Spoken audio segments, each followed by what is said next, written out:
All right. Hello, everyone. You're listening to the late morning program with Namras podcast. This is episode 40. This is about Aindra Prabhu. Today I have some really great friends of mine who have joined us. Radha Krishna, Kirtan Premi, Amal Harinam, and Akinchana Krishna, all associates of Aindra Prabhu. So I want to just talk about Aindra Prabhu today with you guys and hear a little bit more about him, maybe hear stories and realizations from you all that people may have not heard previously. And just a reminder for all the listeners, you can ask questions in the comments, and we'll take questions for our guests here. But a lot of amazing things about Aindra Prabhu that people don't know. Aindra Prabhu was a disciple of Srila Prabhupada who went to Vrindavan about 30 some odd years ago. Actually, maybe more than that now.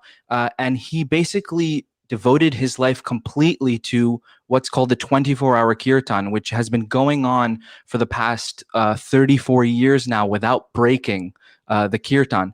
So, and he was a very interesting personality, and in some ways, a mysterious personality, a very private personality. But at the same time, he affected so many people's lives all throughout the world due to his kirtan, his personality, his lecturing, his speaking. So, we'd like to hear a little bit from our friends here. So, thank you guys for joining. I really appreciate it. So, let's start out with just discussing a little bit from each of you when you first went to Vrindavan and what was your first impression of Ayendra Prabhu? Let's start with Kirtan Premi. Um, One of the first things that I remember before meeting him in Vrindavan, actually, like that's the thing, the story goes on way before. This is back in the days in I don't think Ainu Bruce albums were that much like uh, like given to people or sold distributed in India as much as it did in America. Right. Like everybody talks about Vrindavan Mellows 1, 2. I never heard that. I heard Braj Vilas, and that also, I think in the whole Bombay, it was in the Govinda's restaurant that they had the Braj Vilas 1 and 2. That was it. And that I used to go to the Govinda's restaurant to just relax. It was like a really posh place, nice food, a lot of high society people would come. So as young kids, just to go and some drink water and sit in AC, it's like a really cool thing. So I used to go there, and Ainabru used to be played constantly over there, and and so at one point I just got clicked to that music, and I used to just and I always thought it was some Bengali dude or some Indian guy Everyone thought singing. that, right? Yeah, like so that was my first, and those days I so my like regular going and sitting for listening to that tracks, that was my main thing. Um later on, when I started going to Vrindavan 2003, 4, 5, when I was more independent.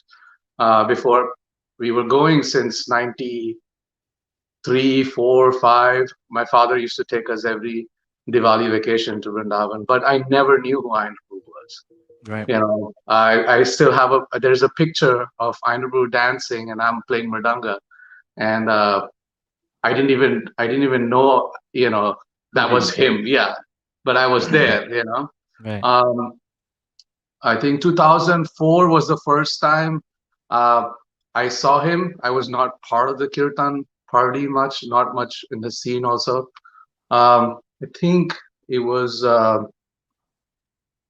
there was a program at Dhruva's house. This is Karthik, so I know Dhruva is doing kirtan all the time, everywhere. But Dhruva's house on Diwali night, they had a nice kirtan. I think many of Akinchana, were you there? I think you were there. Uh, Yeah, definitely and had two, at least a couple of programs like that. I remember Diwali at Dhruva's house. Yeah, so that's the first glimpse of seeing who he was, Nice. and still I did not associate those CDs to him. Right. It was then in 2008 I came to know more that Braj Vilas and Aindra Brew.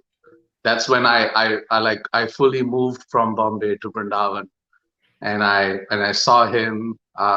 He gave me, brought me in into kirtan, and made me sit and sing with him. So, but that's the thing. At first, I had no idea who he Right. was. I think other people around the world knew him more than we in India knew him. Right. Amal, So, what about you?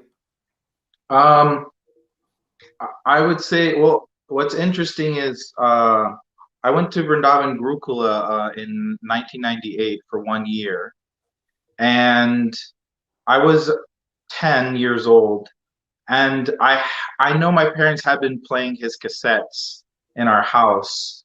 Um, so I knew I remembered the word Vrindavan Mellows, and like the vibe of it.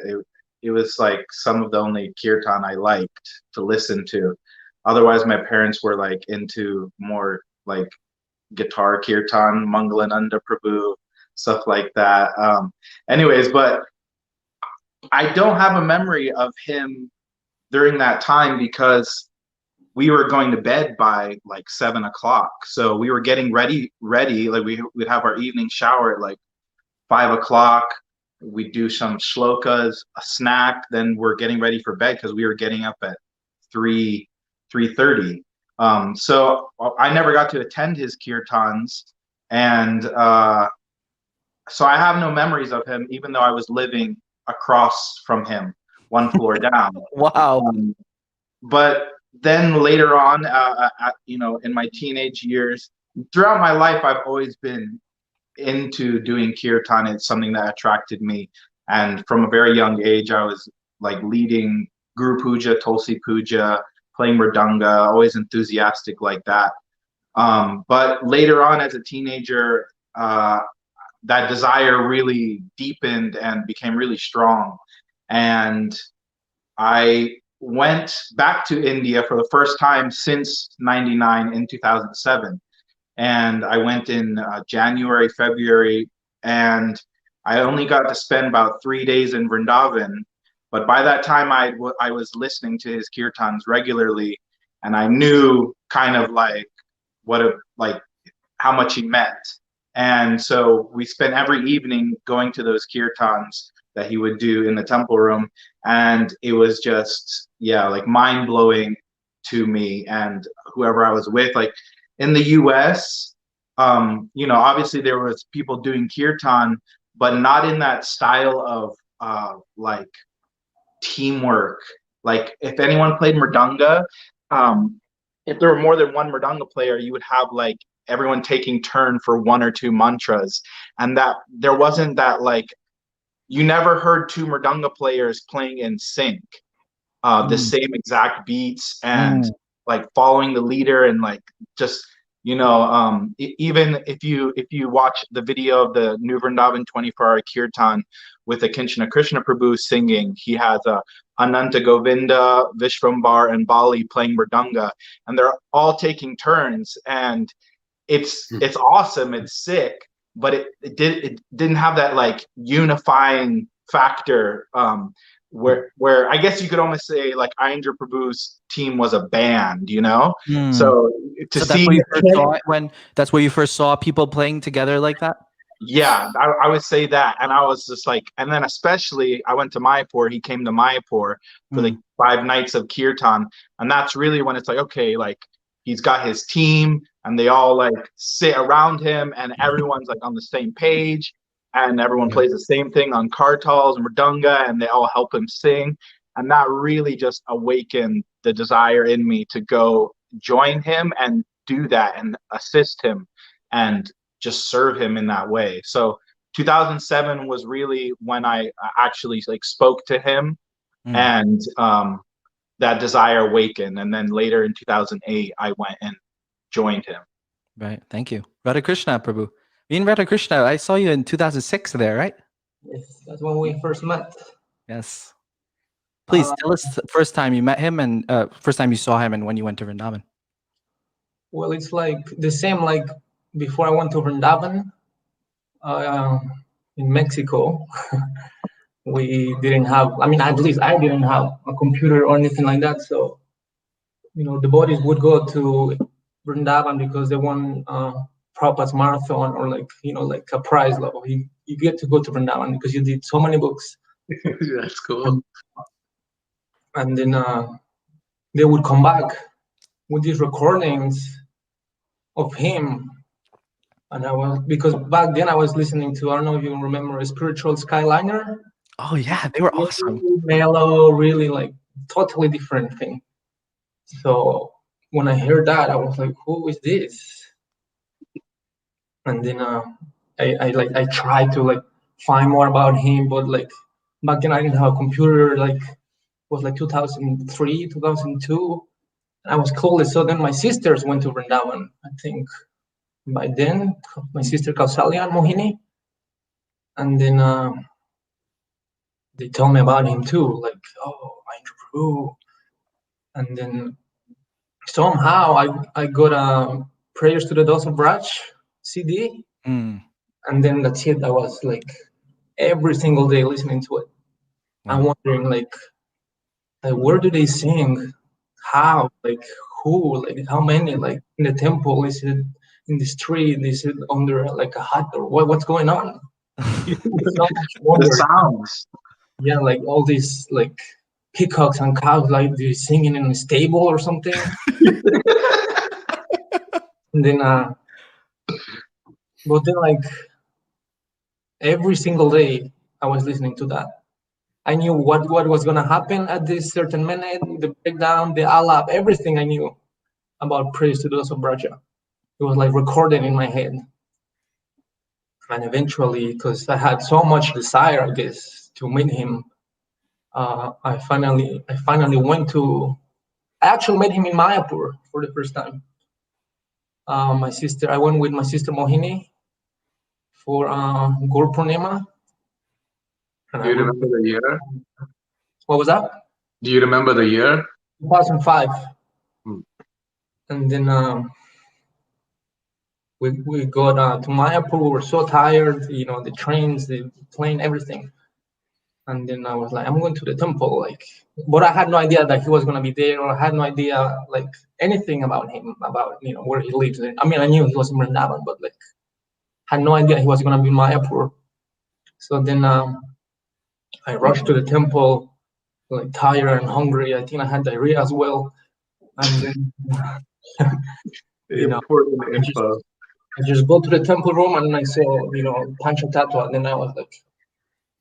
Then I got closer to the kirtan, where everyone is sitting. Yeah. And then from the back, I saw one guy, white guy, with a chadar on, like a group of like his entourage. It was like Bhakta Greg, Gopal, Vrindavan, Bhagavad Purana, like Govinda Prabhu, all of them, like. And I feel like, I don't know, like my heart was like, like it was like I was meant to be there with them, somehow, the right time came into my life for my life to really change in a huge way. Right. Then I came closer, and it was Ramroy Prabhu sitting, in front of the harmonium. I was like, oh my God, that's Aindra Prabhu. Because I had no idea or anything. Wow. So then I was like, I asked someone, like, is that Aindra Prabhu? And they were like, no. He's like, he's coming. And then I looked, and he was coming. It was like a general coming through all the devotees, walking like with his harmonium, with his chadar, like so mysterious, like so beautiful, like so like, powerful, majestic. And then he sat down, and everyone, like, I sat next to Greg. I didn't know him. And then I was just like listening. And when he opened his mouth, and like you felt like immediately like he was like something was like it was like mystical. And then he did an alap. It's like the first time I experienced an alap, and I think I died for like like because the whole temple was like wow, it was like a huge like bomb like just dropped.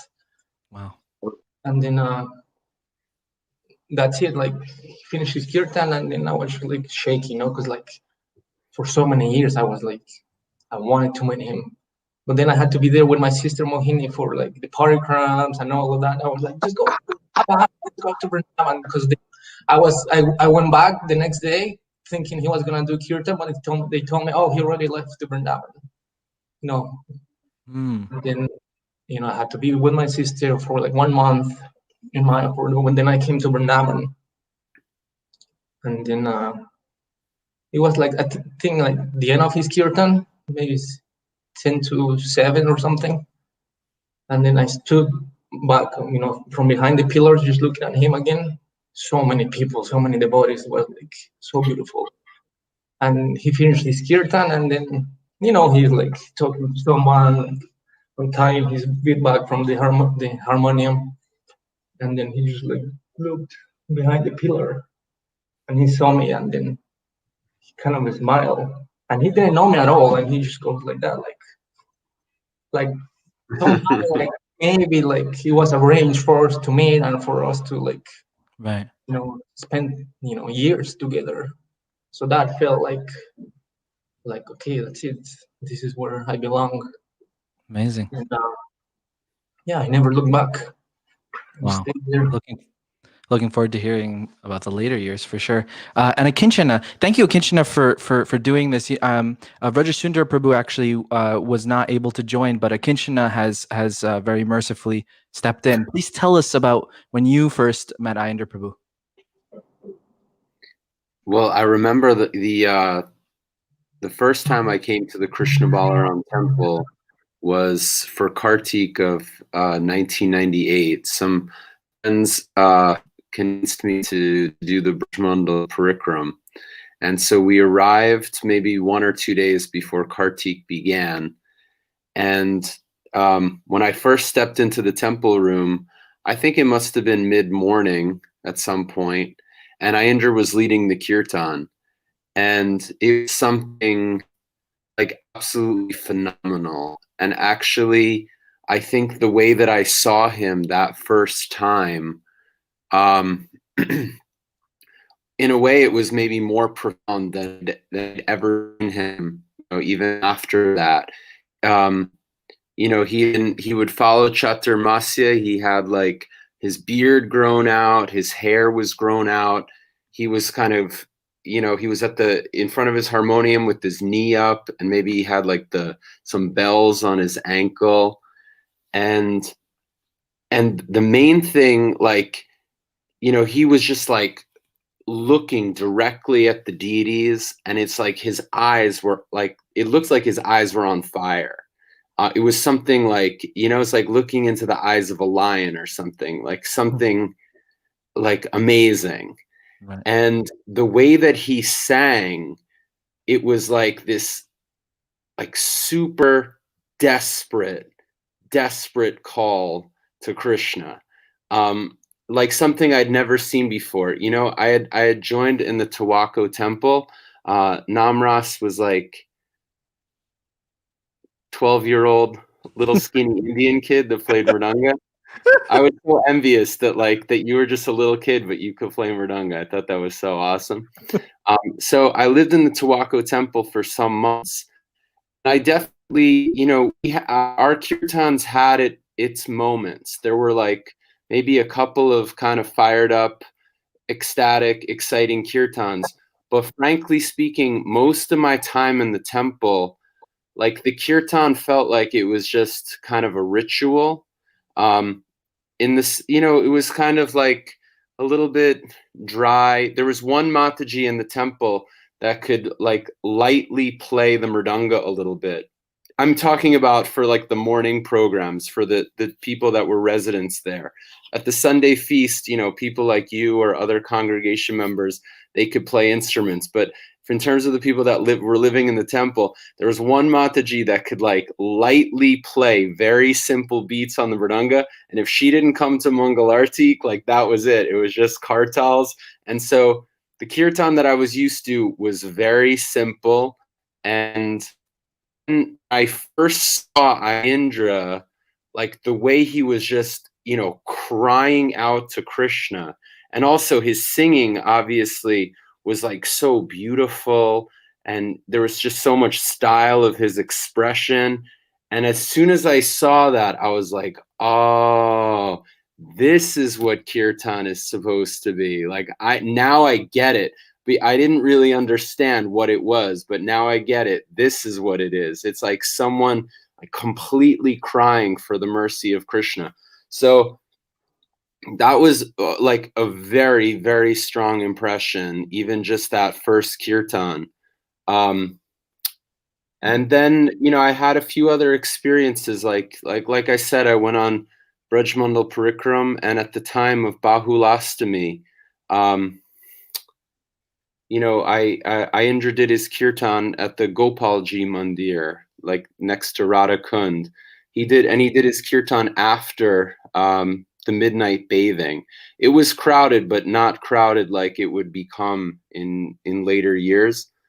And that kirtan was also like completely life-changing, like a very, very exceptional, powerful thing. I remember there were a few candle lights in front of the deities. That was the only light in the room.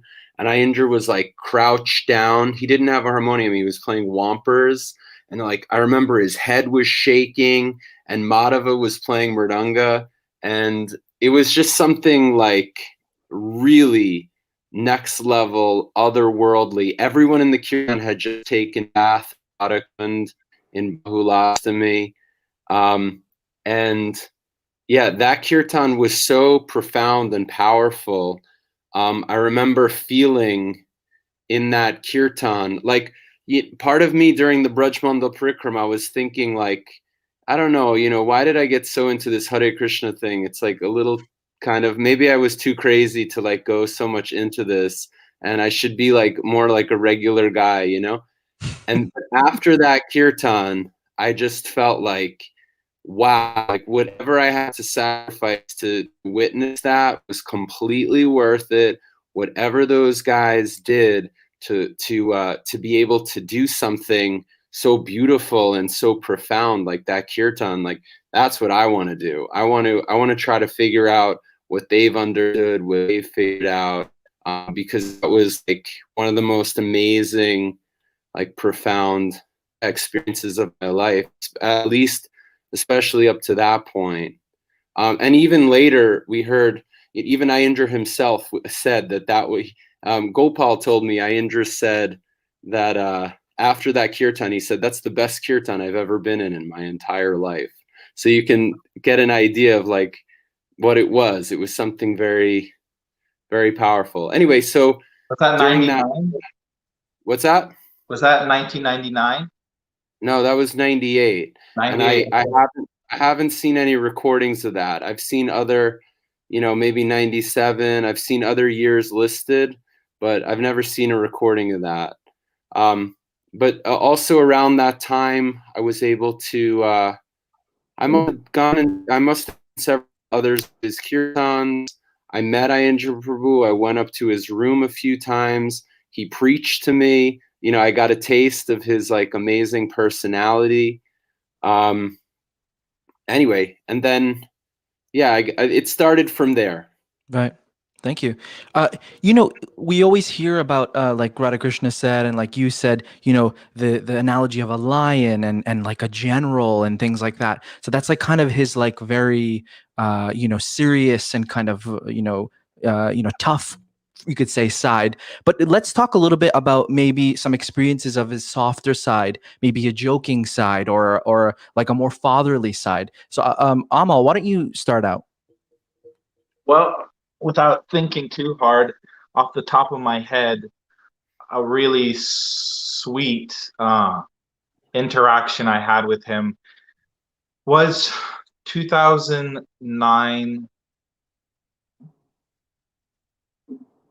Govardhan Puja. And for whatever reason, I started to feel a little ill. And the Abhishek Kirtan was around 10 o'clock, 10:30. And in that Kirtan, I was sitting right next to him. but feeling a bit fatigued. I think I could feel like, a fever coming, illness, and I was a little spaced out. And I just remember him like looking at me a few times, like, get into it, like, what, like, let's, come on, help me out. And I think I told him I'm not feeling good. And he, like, in the middle of the kirtan, he put his hand on my forehead and just felt it. And he was like, you've got a fever. And I was like, oh no. And he took a fisherman's friend and he just threw it in my mouth and said, come on, let's do this, So like, he knew I wasn't feeling good, but he gave me that extra like encouragement and showed me he cared, but that, like, this is something we can push through. Like, it's a yagya, so we can make this little sacrifice just for the next hour and a half or whatever. And then I really wasn't feeling good after the kirtan. I ran and put my stuff upstairs. It's up, like, 3-4 flights of stairs. And I put my stuff in the room, and I came back down. My parents were living in the MVT, and I was gonna go over there and just take a nap because I knew I wouldn't be disturbed there. And so I was going down the stairs, and he happened to be walking up alone, just carrying his harmonium. And so he just said, oh, so you're not feeling good? I was like, yeah. He said, Amal, you're not allowed to get sick. And I was like, what do you mean? He's like, we need you out. We need you there. So, like, you're not allowed to get sick, and, do whatever you need to do. Go take rest, but get better as fast as you can because we need you in the kirtan. And so he just showed, when someone tells you just that you're needed, it's like one of the most important feelings, of acknowledgement that you can receive. So, like, that's why I'm there, is to serve his 24-hour kirtan and ultimately, make him happy, because I felt that desire that this is my connection to Krishna and I want to make him happy. And so to see that he was happy that I had pushed through feeling ill to participate in the kirtan, and then just, encourage me by making me feel like I got to do whatever I can to get back into the kirtan, made me feel like, really, I remember I said, okay, Prabhu, I'll go take rest and try to get better as fast as I can. And I just went down the stairs the rest of the way, just like, with a spring in my step. I just felt really, really loved by him. So that's one experience that comes to the top of my head. Nice. Radha Krishna? There's so many. I mean, I guess the one I like the most is when he cut my hair, kind of, because I wasn't attached to my hair, but the way I looked without it. My sister Mohini, like, when we first came, like, I had my long hair or whatever, and then I shaved once, and she's like, you look like a watermelon. Like, and that, like, it kind of, like, stayed in me.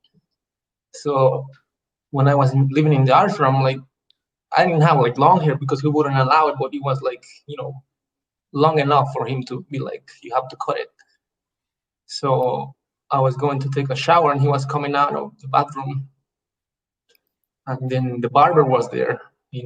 One guy would come and shave all the brahmacharis, like, once a month or, like, every whatever. So he was like, oh, Radha Krishna, like you haven't cut your hair yet. And then he grabbed my arm and sat me down in the chair and took the guy's razor, and he just, like, started to shave me. Oh my God. But he didn't go all the way. He just, like, started it, so I couldn't get out of it, because I don't want to go back, like, spot, All right. So then So then he's like, he told the guy like, finish him off, and then he left like smiling. And then he finished, and then I looked in the mirror and I was like, it was like blade shape, like full on. Yeah. But like whatever, like it's not that bad. And Aindra Prabhu, will be happy, and is the standard to live in the brahmacharya ashram. All these things all came to my head. So when he saw me afterwards, he's like, Jai!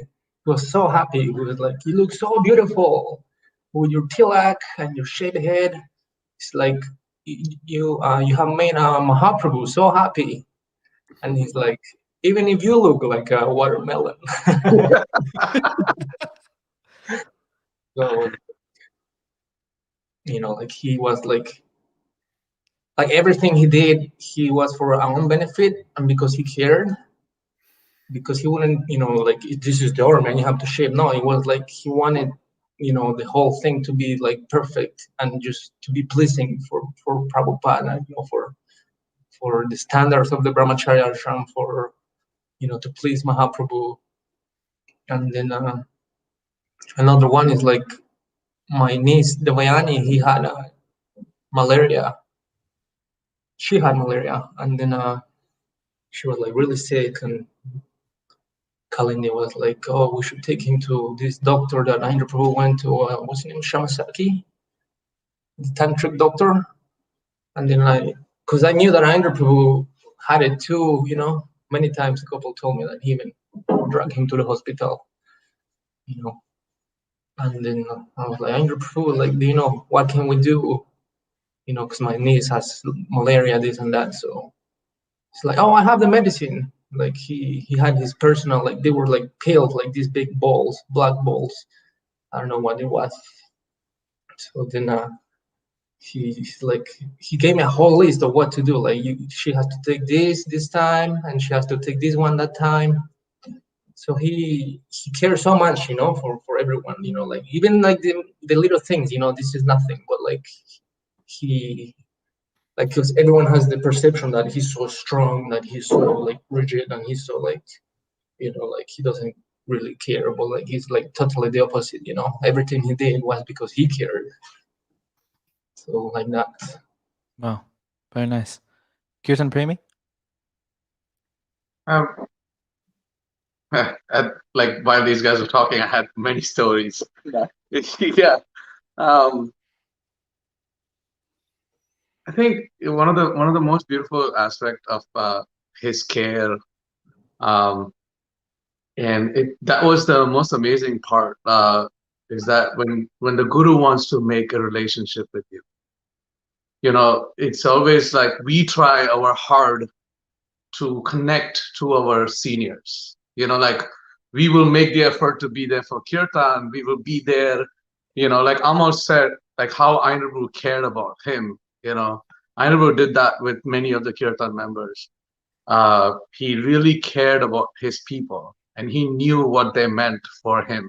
Who like, and he like they were colorful. Like we had people of all varieties, weird temperaments, like this one doesn't work with that one, that all that, colorful singing, all that, like colorful cooking. Yeah, colorful cooking, and so many different aspects were always there. But one of the things was in 2009 when we went for Mayapur, when Mahabhishek, and before that, 2008, when in Kartik I came and I stayed with the kirtan party. I never joined the ashram. I never lived in the ashram. I had a house outside, so I used to just join the kirtan, the shifts, and I used to, and I always got mixed feelings from Aindra Prabhu, so I never knew what. Like he wanted me to be there, and he's like, What do you mean mixed feelings? So first was he always wanted me to be there, so he would always make me sit and sing with him. Right. Then I asked him personally that I live outside. I need, can you give me 2 slots? Because I was all over the place. You're in Vrindavan, you go to Radharaman temple, you go here, everywhere. So I requested that you give me 2 slots, and I will, with full heart, do that, because you said you should do that. He said, I don't take responsibility. I remember he said that same thing to me. I asked as well. I was living outside, and he said, you're welcome to come as much as you want, but I'm not going to tell you what to do. Yeah. Basically, until you like kind of surrendered it, like under his care, he wouldn't do like that. Yeah. So that was like when he did that, I felt like, okay, I'm not part of the party. So I always felt like I'm part of the party. I'm not part of the party. I see. Okay. So I always had that mixed feeling that, okay, I don't know where I am. And so when we went to Mayapur Kirtan Mela, I remember this. So before we started doing kirtans, when he just arrived, Gopal met me on the way, and Gopal had his Luna, and he was like, "Oh, Aindra is here." And I was like, "Oh, Luna is a moped, by the way." Okay. And he drove us to where Aindra was staying. And I met Aindra, and Aindra said, "Okay, so you're here. That's nice, really good." He said, "I want you to be there in the evening." And I remember that year, I think Bali, Kish, Madhava was there, Vishwambar was there, everybody was there. Senior Kirtan members are there who have been doing Kirtan for more than what we are doing, So me and Amal would just sit in the sidelines, in his Kirtan. And I still remember, because I think Aindra made that melody that year, right? You remember? If you Hare Krishna Krishna Krishna Hare Hare, Hare Rama Rama Rama. Hare Hare. And That was a signature for Mayapur, right? Yeah, the whole November, December, we did that every evening. Not in a week, we would do 5 times that melody. So that, because that was our reveal is in Mayapur, for Panchatattva, it rocked the whole crowd, So yeah. Anyway, so he was like, "I want you to be there," and because all these senior people were there, we just sat in the back. We didn't want to pack that it was so daunting to walk through the crowd and make people move, and you're like, "Am I really required or needed?" Like everyone's already there. You don't if you were just late, I mean, you couldn't get in on the Abhishek day. It was packed outside of the doors. So, but I think he saw us. Yeah, on the edge. He was. I mean, we were there, and then it's at that time, my fiance was like, "Go in. You guys were doing kirtan for so long. Go in." And we were like, "They're all senior guys over there. We don't want to step in." And all the swamis are there too. Yeah, and it's so apparent when you just walk through everybody and sit next to him. So I was just like, stay back. Yeah. And then after some time, my mind just got disturbed. It got I want to be there, but I cannot be there. And so I just got up and I just walked away, and I stood on the side where all devotees were standing and dancing. And I just and I internally, I had this kind of battle, he wants me, he doesn't want me. He wants me, he doesn't want me, And I just closed my eyes and I just said, Aindra, if you are if you really want me to be there, you will call me to be there. So, and in 10 seconds, he looked at me, I was on the sideline. He just looked at me and he called me, and I just walked through the whole crowd and sat next to him. Wow. And then he just went into my ears and he's like, "Where were you for all these days?" He was looking for us, while we were sitting there, but we were not here. And later he said, we practice and all, I want you to be there. So he really cared, even for such small things, but it meant a lot. Participation was such an important thing for him. And the same thing, he really cared for me. That was one of the things. And The funny part was not that happened with me. It was some other devotee. There was this one devotee he used to have Mahaprabhu on his head and dance. Oh yeah, right. If you remember The that, deity? yeah, deities in his He head. had an altar, Yes. and he would dance in all the kirtans. Gorni Tai would be dancing on his head. And Aindra was very good at like shaligrams. Means he had so many shaligrams. He brought his box of shaligrams to Aindra. Like, Aindra, I got these. Can you check what different Authenticity. yeah, what shaligram is what? And Aindra was taking one, looking at and one he took and he rubbed it on the ground. Really? When he did Why? that devotee was in like full shock. Like he was like, and I'm like looking at Andrew, what's he doing? And then Andrew was like, this is MCO. And he gave it to him. It's like, those bond things, and it just like It's black. like a plumbing. It's like a plumbing putty that turns hard, right? Yeah, and it's like black. But he knew. He just looked at it and he just rubbed it. He didn't do that with any other shaligram. Yeah. And we were like, I was like laughing, like everything. So Wow. he was like, comedic in that way. Right. Wow. Akinchana, what about you? Okay, so the question was sweet memories of Aindra in a sweet mood, right? Right. In a soft mood, yes. Yeah, I'll all these memories have like triggered a whole laundry list. I've been trying to take notes. Same. Let it flow. Let the nectar flow.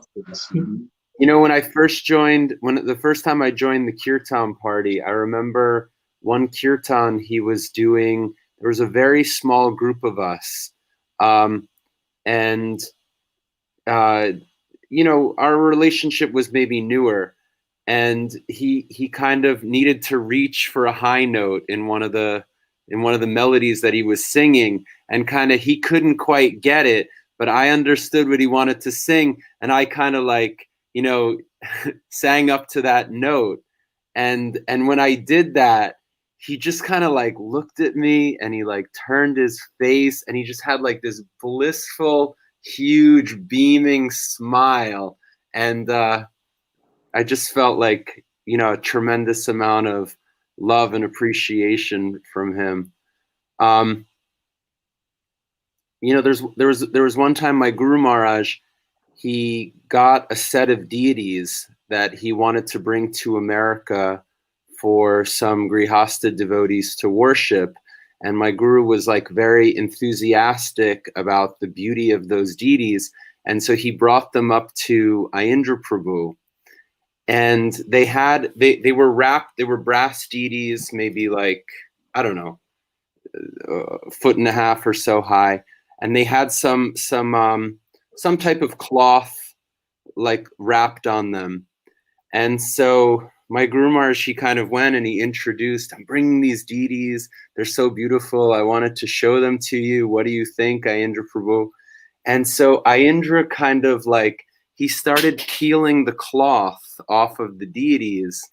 And at first, okay, it was normal, but it kind of became a little bit like, intimate, like he's just going to take all of their clothes off like right now. And he kind of had like this naughty, mischievous kind of, mood to him. And especially when the deity of Radharani was totally revealed, just like in his childlike way, he looked at her and he said, she's completely in the nude.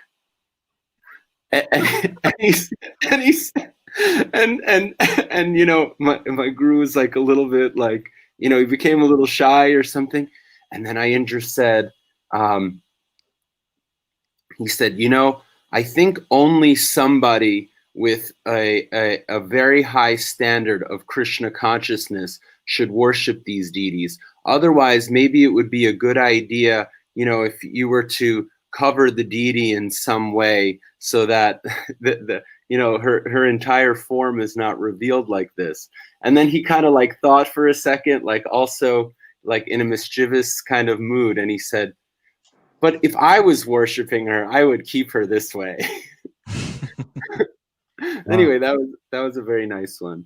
You mean about the deity, like a lot of the times they carve in or paint underwear on them, and these deities didn't have that. Right. I see on the deity of Krishna, I don't remember, but on the deity of Radharani, there was no kind of already covered. Right. There was nothing in her form was like completely natural, I guess. Yeah. Wow. Yeah. Go ahead. No, go ahead. I could keep going, but you please stop me when it's time. Tell one more, and then I'll get into something else. Only one more. Okay.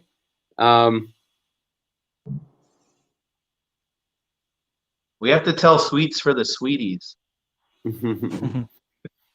Well, there's one. I don't know. Some of these are a little. Well, here's a good one. Here's a good one that I've told many times, I think. There was one day where Aindra Prabhu came into the ashram, and there was one devotee on the party that he was thinking maybe was not keeping like a very high standard of brahmachari behavior. And so he was kind of challenging that person, and he went into a whole thing about the importance of brahmacharya and also the importance of wearing kopins. And later that same night he had a home program, which maybe people know, where he had like the kopin kata. But anyway, he came out like fire and brimstone, the kind of comments that he made to us in the room that day. And when, what's that? You mean the lecture, or you mean the? And well, the lecture also, that's recorded, but I'm saying how he spoke to us in the room. He made very strong comments, and it was, and on the point of he told us how to tie the kopins correctly. He said, Vrindavan life means sadhu jivan, and sadhu jivan means kopin. The 6 Goswamis wore kopins. And even if you have an idea that you'll give up the sadhu life and you'll get married at some point, still now is the time when you're living in our ashram. You should take the training fully, and you should accept kopins. So you can't really overstate how heavy, how fiery, how intense Aindra was when he was preaching like that. It was hardcore. It was like a little scary, actually. Like I was like, he was focused on one devotee there, like ripping into that person, and I was just completely horrified if he was going to turn his attention to me and start ripping into me. So that's Aindra Prabhu in his fiery mode. When it was time to preach and to speak strongly, he spoke strong like nobody else. It was, powerful. It had so much shakti, so much purity, and it was horrifying in a way, because it was like everything was revealed. He spoke the naked truth so strong. And then the next, and by speaking that way, several of the devotees in the ashram, that previously weren't wearing kopins, they started wearing kopins. And I noted that. And I think 1 or 2 days later, I was in Aindra Prabhu's room, and I said, "Hey, Prabhu, the way that you spoke to us the other day, I think a lot of people took it to heart, because I'm seeing that these guys, they started wearing kopins." And Aindra, in a completely like sweet, innocent, completely unassuming way, he was like, "Oh, really? That's great." And what I felt was, he was like, when it was time to tell the truth and to speak like in a strong way, he spoke so strong.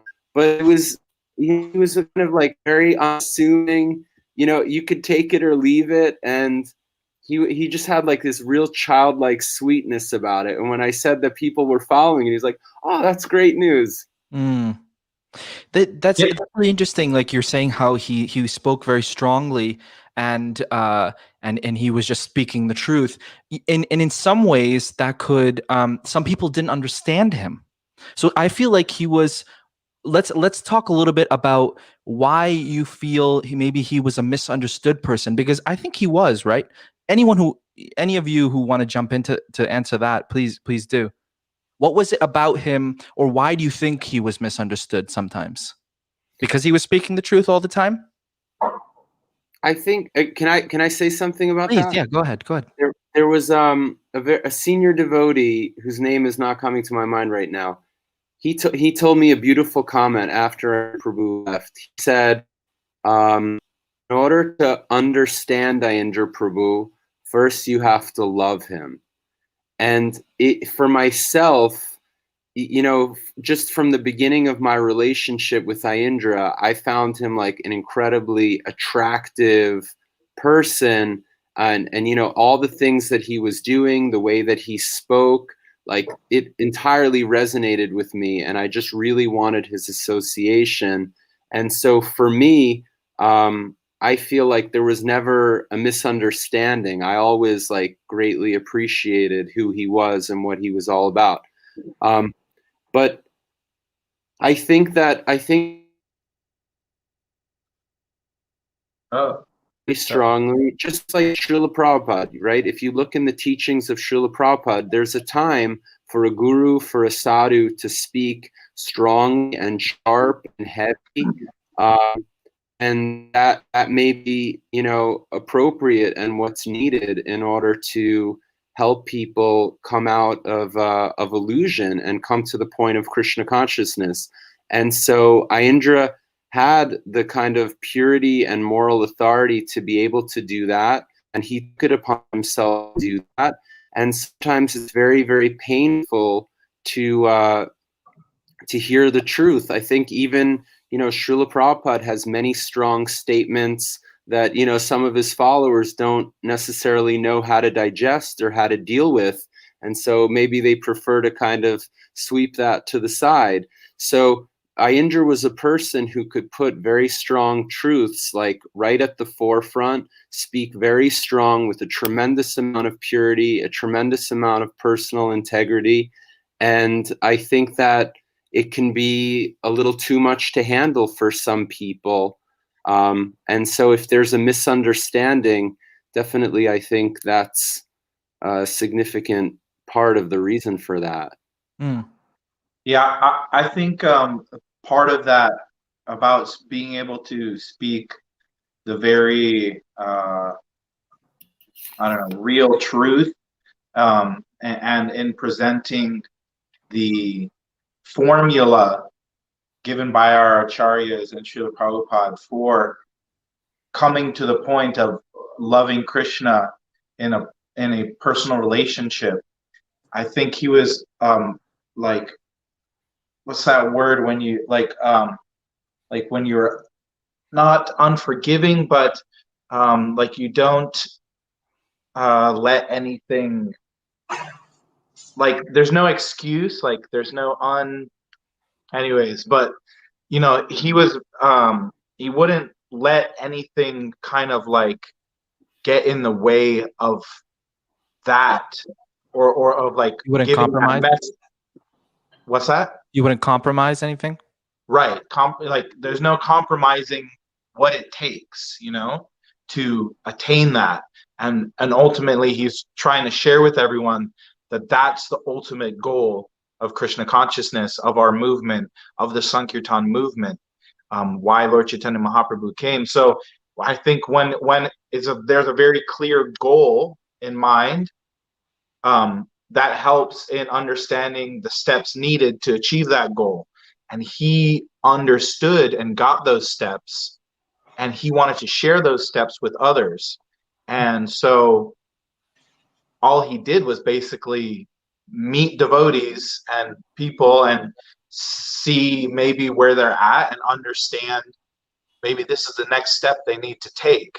And maybe the best way I can help them is by telling them what they're doing or not doing that needs to change, you know. And part of that is he never accepted any formal disciples, so he had no, he didn't have to compromise, like you said. Anyone's like interpersonal relationships, He didn't have to deal with that. You know, if someone, he wasn't like afraid, like Akinshin is saying, to like speak that truth, because what's to, you know, like, he's not going to lose anything. He's not interested in name, fame, glory, and accumulating wealth or disciples.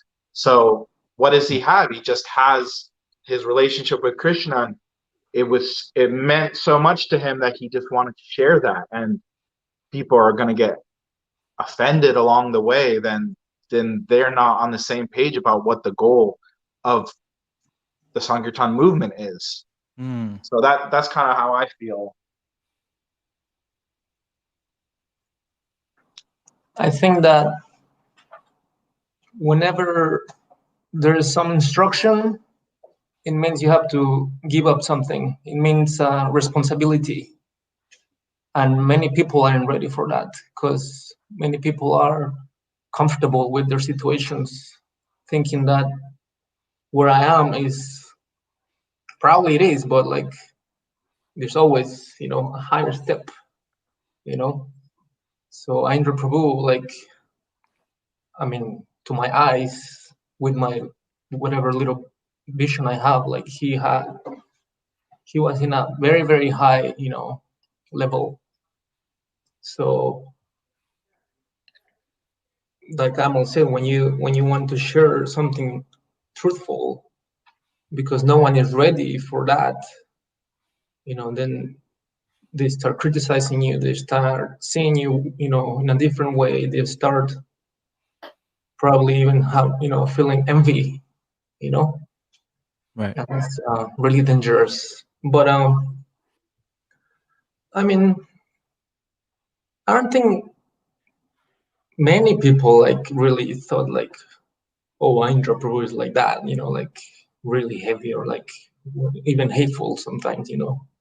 You can tell he had like this understanding, and also the practice, you know, backing him up, about that everything that he said, he went through it and he experienced it, and he reached the level of like, he transcended, for example, like those anarthas, you know. And then because he was in that level, he wanted to share that, you know, like he always would say, like, if Aindra Prabhu can do it, anyone can do it, you know.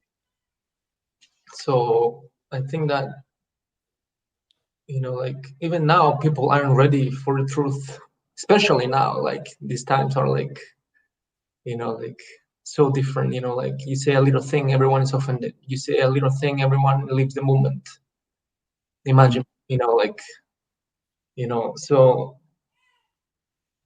and like Akinchana Prabhu said, like, I don't have a problem with that, because I was like dismantled, you know, when I came to Vrindavan, and like I built up on what I saw from him, on what I heard, you know. It wasn't like artificially I wanted to be like him, because I cannot be like him. No one can be like him, because, you know, like he went through a lot of practice, you know, 40 plus years to reach the level that he was, you know. So like to me it was like nectar, you know, like all these things, you know, all this heaviness, all these instructions, all this, like, you know, everything was like, I was like collecting from everywhere, you know, like, Because it was built on the love that you had for him, and then you were saying love, experience, and purity, you know, everything he had. right. So everything that was coming out of him, of his mouth, of his actions, everything, like the things I saw, like it was like building me up, you know, even though it was hurtful or heavy, or like, you know, it would, you know, it was against my, you know, like my pride, my ego, like everything. Like he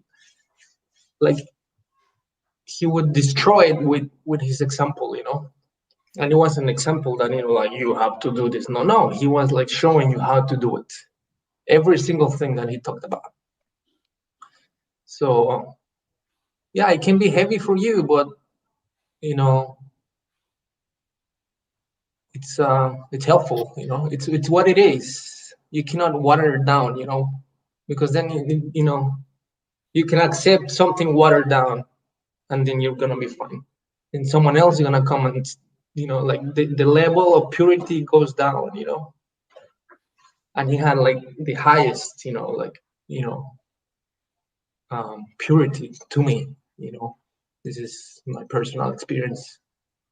So it didn't affect me, but I mean, like, I guess eventually, like, it's like a parent, like, like they do something, they tell you something, and then like maybe in a few years you realize that, oh, he was right, and he loved me and he cared for me and he cared for everyone.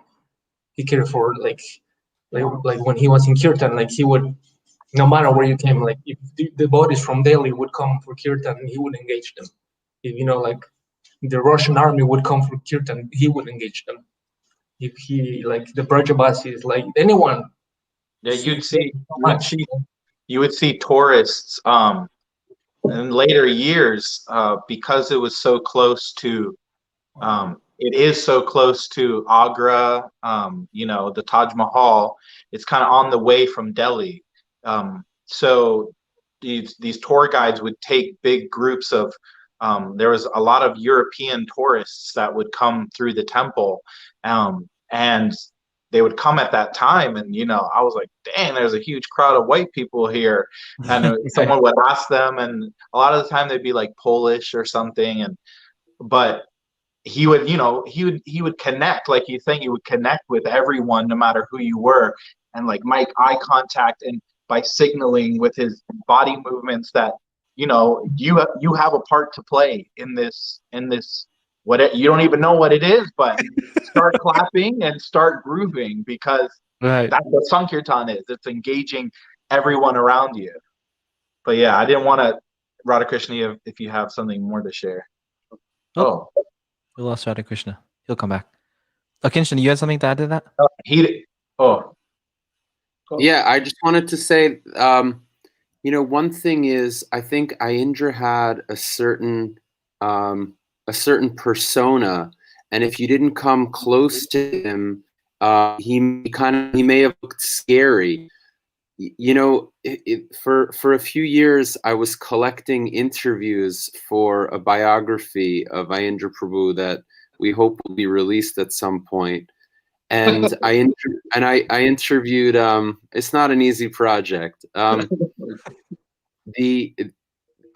interviewed several ladies about Aindra Prabhu, and I interviewed ladies that knew him in the 70s, the 80s, 90s, and the 2000s. In other words, for the whole span of Aindra's career, we talked to different ladies that knew him, and every lady. What's that? Very interesting. Yeah, and every single lady, including Radhakrishna's sister Kalindi, who gave a beautiful interview, every single lady said the exact same thing. They all said, I was so scared of Aindra. I thought he was going to be so heavy. I thought he was going to be so mean. But when I spoke to him, he was the nicest person. Wow. They all said that. And here's another memory. We just honored the disappearance of Mother Yamuna a few days ago. And when Aindra Prabhu suddenly left, I had done an interview with Aindra Prabhu. I think it must have been in the spring of 2009, quite a lengthy one. Like, I think on the recording it must be 4 hours worth of his speaking, and the interview included huge amounts of his realizations about the holy name, about Sankirtan, and about Krishna consciousness, pure devotional service. And when Aindra Prabhu suddenly passed away, we published that interview, and one of the people that we sent it to was Mother Yamuna. And Mother Yamuna, she expressed a lot of appreciation for that interview. I mean, because the interview is like, it reveals the mind of Aindra. You're hearing so many of his very personal realizations about chanting. And what Mother Yamuna said was very interesting. She said, I had heard something about Aindra from my god sisters, and it seems that she had had a mixed impression of Aindra. In other words, from a distance, she had a mixed feeling or a mixed impression about him, what kind of person he was. And what she said was, after she read that interview, Mother Yamuna was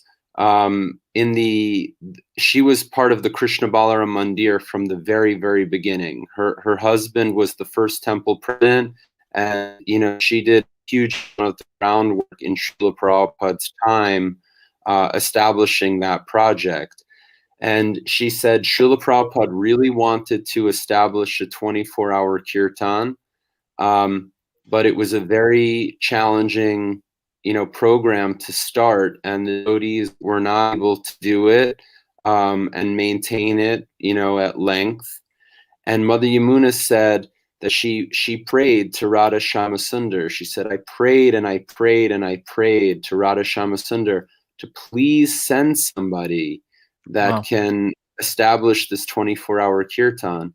And she said, now that I've read this interview with Aindra Prabhu, now I'm really appreciating what a beautiful devotee they sent to do the 24-hour kirtan. So the point I wanted to say is, from a distance, when people are not close to Aindra, there may be something about his quality that is a little unnerving, makes people nervous. People aren't really sure how to take him. But I think when people come close, when they speak to him, when they get to know him, when they hear from him, then they can appreciate what incredibly, beautiful devotee Aindra is. So I ought to say that, if people have a misunderstanding, it may just be that they haven't, gotten the benefit of his association. Right. Kirtan Premi, what about you? I was so you cannot realize a person until and unless he is gone. A lot of people can. People cannot realize the person because people can talk heavy, and say something heavy, but then they do something opposite. They don't walk the talk. They don't live that life. I didn't know so much things about Aindra Prabhu.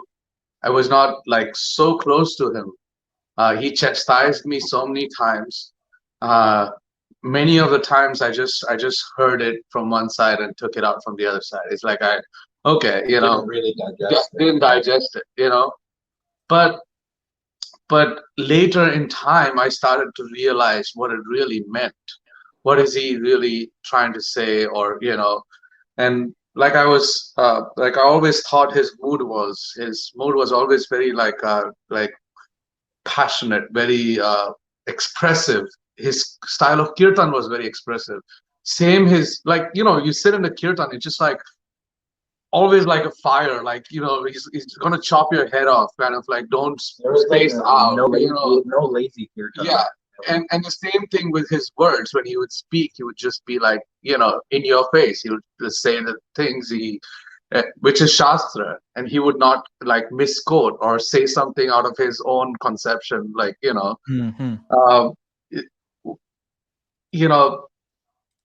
When I heard Manidi Maharaj give that, what do you call, offering, his, when he passed away, and he spoke about Panchanga Bhakti and of how Aindra Prabhu was the master of all 5 forms of bhakti.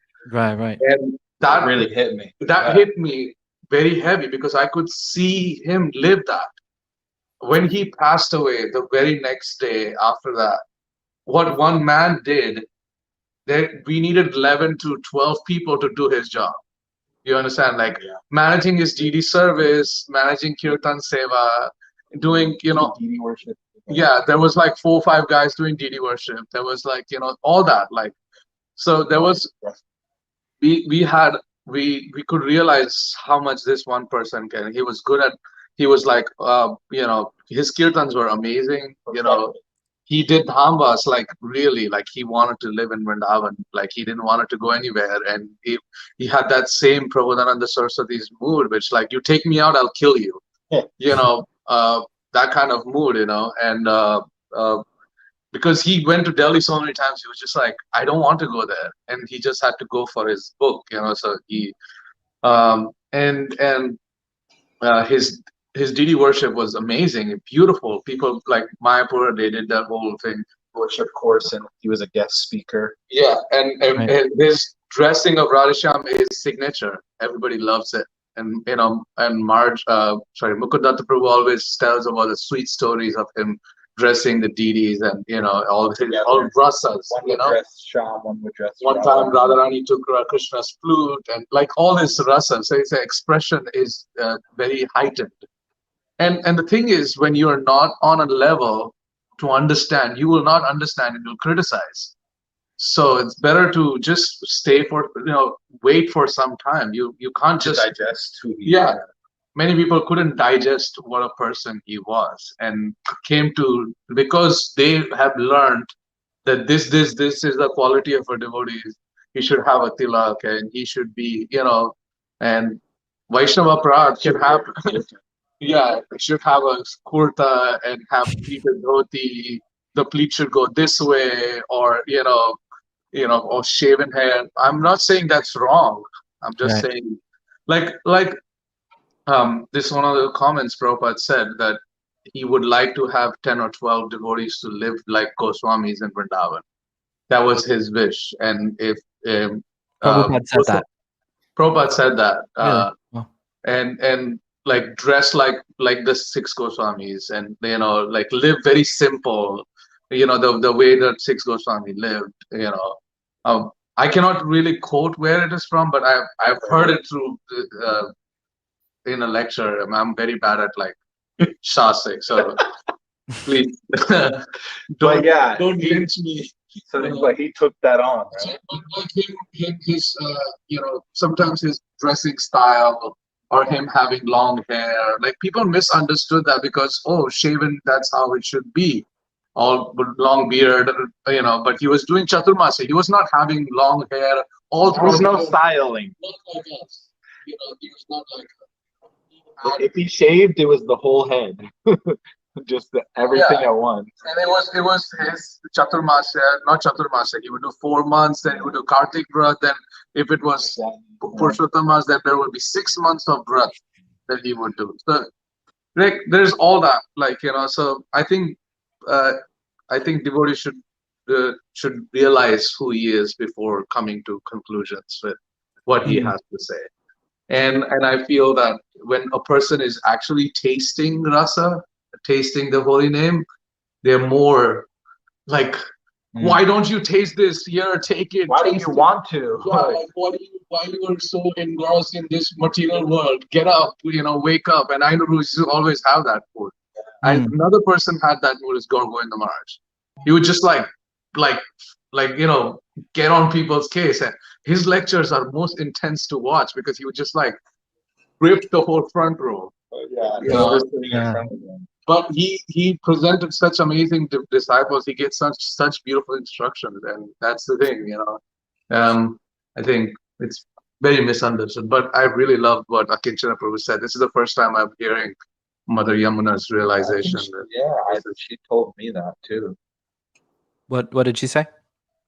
What Akinchana said, how she's come to appreciate Aindra Prabhu after understanding what a perfect person Radhe Shyam brought for that service. What about his loyalty to Srila Prabhupada? Sometimes people also can maybe doubt that he didn't look like a Prabhupada disciple per se. He didn't sometimes, you know, his strong speaking and maybe rubbing people the wrong way. So let's talk a little bit about that. I would say the same. Like I just for that question also is like, you know, if you actually see there's like there's a mold that's been created that this is how everybody should be, and And If he didn't you fit into. if He you didn't fit do into that more mold. than 16 rounds, you are like doing ati bhakti. You know, ati bhakti is chorer lakshan. Prabhupada used to say that. It's too much devotion service is a thief's behavior. Mm. You know? But why not you find people who want to do 64 rounds and who are intimate and who are like quiet, who are uh, have different rusts. You know, I just feel that it's very misunderstood. Mm. Yeah, we had kind of talked about this in preparation for this discussion before. Kinshana, you weren't there. One of the topics that came up was about his offering to Srila Prabhupada on Srila Prabhupada's disappearance day in 2009, and kind of the how it was received, how it was given, and the aftermath of it, and kind of what was how he was kind of treated after that. And so just maybe like a little synopsis. Like, I wasn't actually even present for it, but I just remember I remember in the aftermath, even my mother being like, "Oh, did you hear like what the offering Aindra Prabhu gave?" And she was there, and I think she kind of didn't understand it so well. But you're asking specifically about him being a Prabhupada man, and I think there was no doubt, at least to those of us who were close to him, about his intense desire to serve Srila Prabhupada and loyalty to his movement by reminding as much as he could about the true purpose and goal of that movement, which is to perform Sankirtan and through that means develop your personal loving relationship with Krishna. And so when he gave this offering, he was, misunderstood by many. First of all, they didn't give him the space to speak. They put him right at the end, and then, gave him such a short amount of time, and then said, you got to finish early. And so, Raj Sundar had a lot more info about, Aindra Prabhu was kind of angry about that, and then he gave his offering ended up being just an excerpt from his book, talking about how all of these different things you may do in Krishna consciousness or in the movement or throughout life, that you think you're supposed to be doing, in the end, if it's not helping you achieve that goal, to hell with it. And specifically, he was inspired from the excerpt in Krishna book where the coward boys and Krishna, they go to the brahmanas, and they're playing and they're hungry, and they say, "Can you guys feed us?" And the brahmanas are like, "Get out of here, we're like busy, during our ritualistic activities and yajnas and chanting mantras, like we don't have time to feed you guys." And so he was inspired by that part where you come to the understanding. The brahmanas came to understand that we were doing all this stuff, like, but what was the goal? We just didn't even realize that the Supreme Personality of Godhead was here asking for us to take care of him. Wow. And so in a personal way. And so I think he was trying to get to that point when Aindra Prabhu gave that offering. He was trying to show, to hell with all of these things. Like one that comes up to the top of my head is like the book distribution numbers. Like, it's all a numbers game. How many has this temple distributed this Christmas marathon? How many has that person distributed, et cetera, et cetera? We've distributed this many million. And his point was like, to hell with that numbers game. If your own members who are distributing, not but we as a society, if we are distributing these books but not reading them and understanding the true essence within them. So, but the management didn't give him that space to be able to express himself. because of either past experiences or whatever. But after that offering, everyone kind of just took it in the wrong way, and they actually talked about maybe kicking him out of the temple, etc. And I know he was just finishing his book, and he wanted to share it with the devotees, and they said, your book is too controversial, too esoteric, and if you do print and release it, we're gonna have to kick you out. Like, you can't live here. And so he was in a very difficult, deep state of hurt, and he was conflicted what to do. He's like, fused this whole offering of his inner heart, and he wants to share it with the devotees, and he's being told he's not allowed to. And so to me, what was a clear sign of his loyalty to Srila Prabhupada and Srila Prabhupada's temple, Krishna Balar Mandir, he was like, I can't leave Radhe Shyam. I can't leave this 24-hour kirtan. This service has been given to me basically by Srila Prabhupada. I've come to that realization that this is my seva, and I can't leave. And so I guess I'll just have to not print my book. And to me, that really started the beginning of the end of his time in this material world.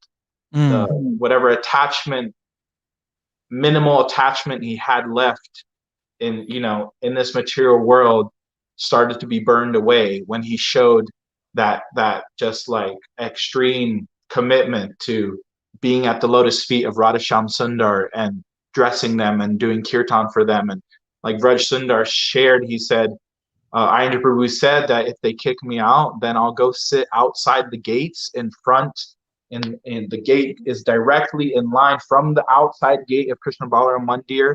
If the doors are open, you can see Radhashyam Sundar. And he said, I will sit out there and do kirtan for them. So when he expressed this, we understand that he was hurt by the reception of his godbrothers and god sisters. But then when he expressed how, I'm going to do whatever they ask me because I don't want to leave this temple and this service, we understood like fully how loyal he was to Srila Prabhupada and how he was just really taking the humble position.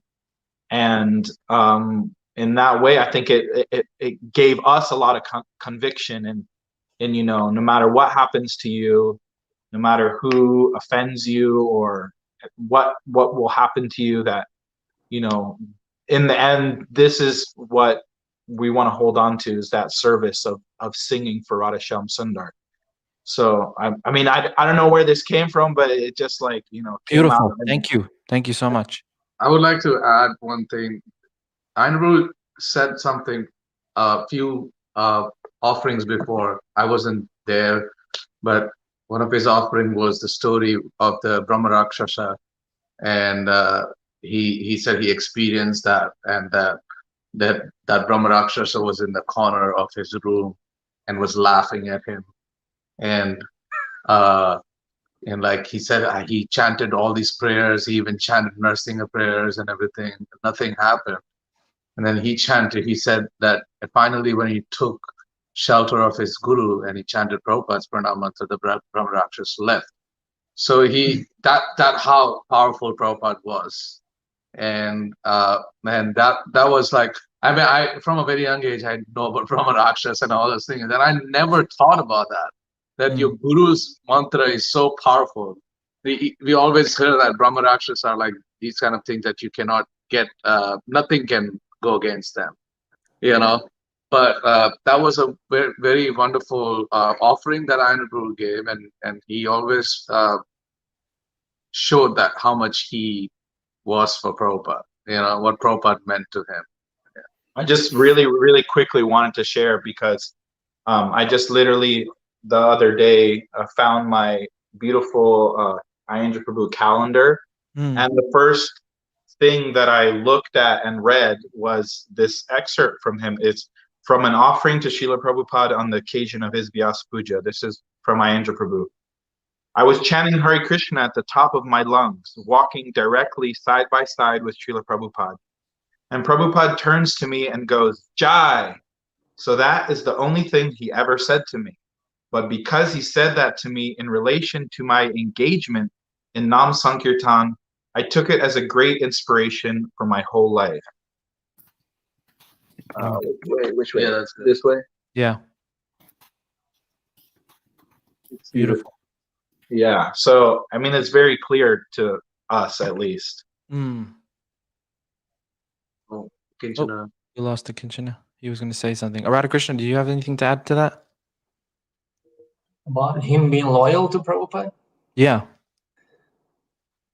I mean, or like, is there any question about it? Loyalty, because, you know, each Prabhupada disciple has a different vision of the movement, kind of. Right. You know? So they can be saying that I'm loyal because I'm opening farms, you know, because I'm following the Varnashram Dharma, because I'm doing, you know, whatever, you know. But and it's fine, you know, it's all part of the thing. But Aindra Prabhu, I mean, it's like it's just, I don't even think this is a question. Like Aindra Prabhu was like loyalty personified, you know, like everything he did was for Prabhupada, you know. And if you understand the Siddhanta, you know, like you know that it's all, you know, on accordance to the Shastra, to what Prabhupada wanted. Maybe because he was too heavy for some, you know, maybe because he would follow Chaturmasya, or like chant lakhs of rounds, or like dress in a different way. Right. Like the other day Amal was saying, like, you have to develop your own relationship with Krishna. You cannot, like, you know, like, we're not clones, we're not robots that we all have, you know, the same tendencies or the same, you know, taste, you know, the same flavor. We all have different flavors, you know, of how, you know, we want Krishna to enjoy us. So, you know, I don't know, like loyalty, like Prabhupada gave so much, you know, like, and everyone is like, oh, like sometimes they feel like, oh, there's no compassion in this world. Like everything is right there, you know, like you just don't want to grab it. And he did, you know. Yeah. And he did, and he took it to heart, and he took it, and he went back to Godhead because of Prabhupada, you know, because his loyalty to Prabhupada. He didn't turn, you know, and like, oh, maybe this, whatever, you know, society has better, you know, things. Maybe this part of, you know, Vrindavan has better things. Maybe that part of Vrindavan has something greater to offer. Maybe there is, but like, you know, Prabhupada said, you know, like the whole, you know, spiritual world is within, you know, the Krishna Balaram worlds, you know. Right. So like, people cannot say he wasn't loyal because he spoke about this, or because he did that, or because to hell. Like, are you that sensitive that you cannot, you know, take to hell with this? It's true. Yeah. So, and you wanna like label him as like not loyal just because like he was speaking the truth for your own benefit, for maybe for you to wake up and, you know, realize, oh, maybe, you know, he's right, maybe we should, you know, prioritize the Yuga Dharma more in our temples, in our communities, Right. you know. So I think that the way the bodies took, I mean, especially that offering, it's like, it's not fair, you know.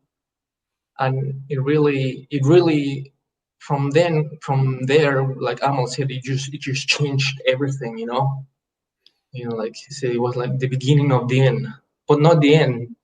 for him at least, the end for us, because Krishna is like, oh, you don't wanna, you don't wanna understand, my Aindra Prabhu, then I'm gonna take him. What happened? He did, and it was never like about like Aindra was like, it was never about him, Of course it was about him, but like him trying to open our eyes, to the whole piece of cake that we have to, that is there, but like we're so lazy to grab. We're so like, we're so we have so many different agendas, so many different understandings of the philosophy. We have so many different paths of like, oh, maybe this way is better because it's comfortable, because it doesn't take that much responsibility, But the cake is there, and all you have to do is cut it and take it, to heart. And that's what he did, And what was his cake? Prabhupada's books, Prabhupada's everything, everything Prabhupada. So you cannot tell that he wasn't loyal, because if he wasn't loyal, he would be in Radhakund, or he would be in Govardhan, or he would be in, like somewhere else. But he didn't. He stayed in, in his Krishna Malar Mandir, So you cannot label him as not loyal, because if anyone, he's like the most loyal person I ever met. Yeah. Well stated. Akinshana, you wanted to add to that? Thanks, Radhakrishna. Yeah, I mean, a lot of nice points were already made. There was one time when I was with him in his room, and the Krishna Balaram Mandir has gone through many different temple presidents, many different managers in the 40 some odd years it's been here, or I guess at the time it would have been 30 some odd years. So different managers, different temple presidents had different types of relationships with Aindra Prabhu. Some, I think, could be characterized as much more favorable, and some unfavorable. And so there was some years where he was feeling like the management was very unfavorable to him, and he was expressing a lot of frustration. Anyway, what he said to me was, he said, sometimes I think about taking the kirtan party and and maybe moving out. We can find another ashram and do the kirtan there, and we can just point the of Krishna Balaram and Radha Shyama so that they can hear the kirtan. He said he said something like that. Sometimes I think about that. He said, but I've decided, I've like made a vow that I will stay in the institution of my spiritual master for at least 50 years, so that when the day comes when I meet Srila Prabhupada again, I'll be able to say to him, well, Srila Prabhupada, at least I managed to stay in your institution for 50 years. So nice. Wow. I was appreciated that. I liked Amal brought up the point that the story when Aindra Prabhu was in I think it was Baltimore at Potomac, and Aindra was leading kirtan, like a Guru Puja kirtan or a pre-Guru Puja kirtan, and Srila Prabhupada turned to him and said Jai, and so Aindra said that was like the whole impetus. For all of my everything I've done after that, the impetus was that, I got a jai out of Srila Prabhupada when I was doing Harinam Sankirtan. So the whole point has been, how to get more jais out of Srila Prabhupada.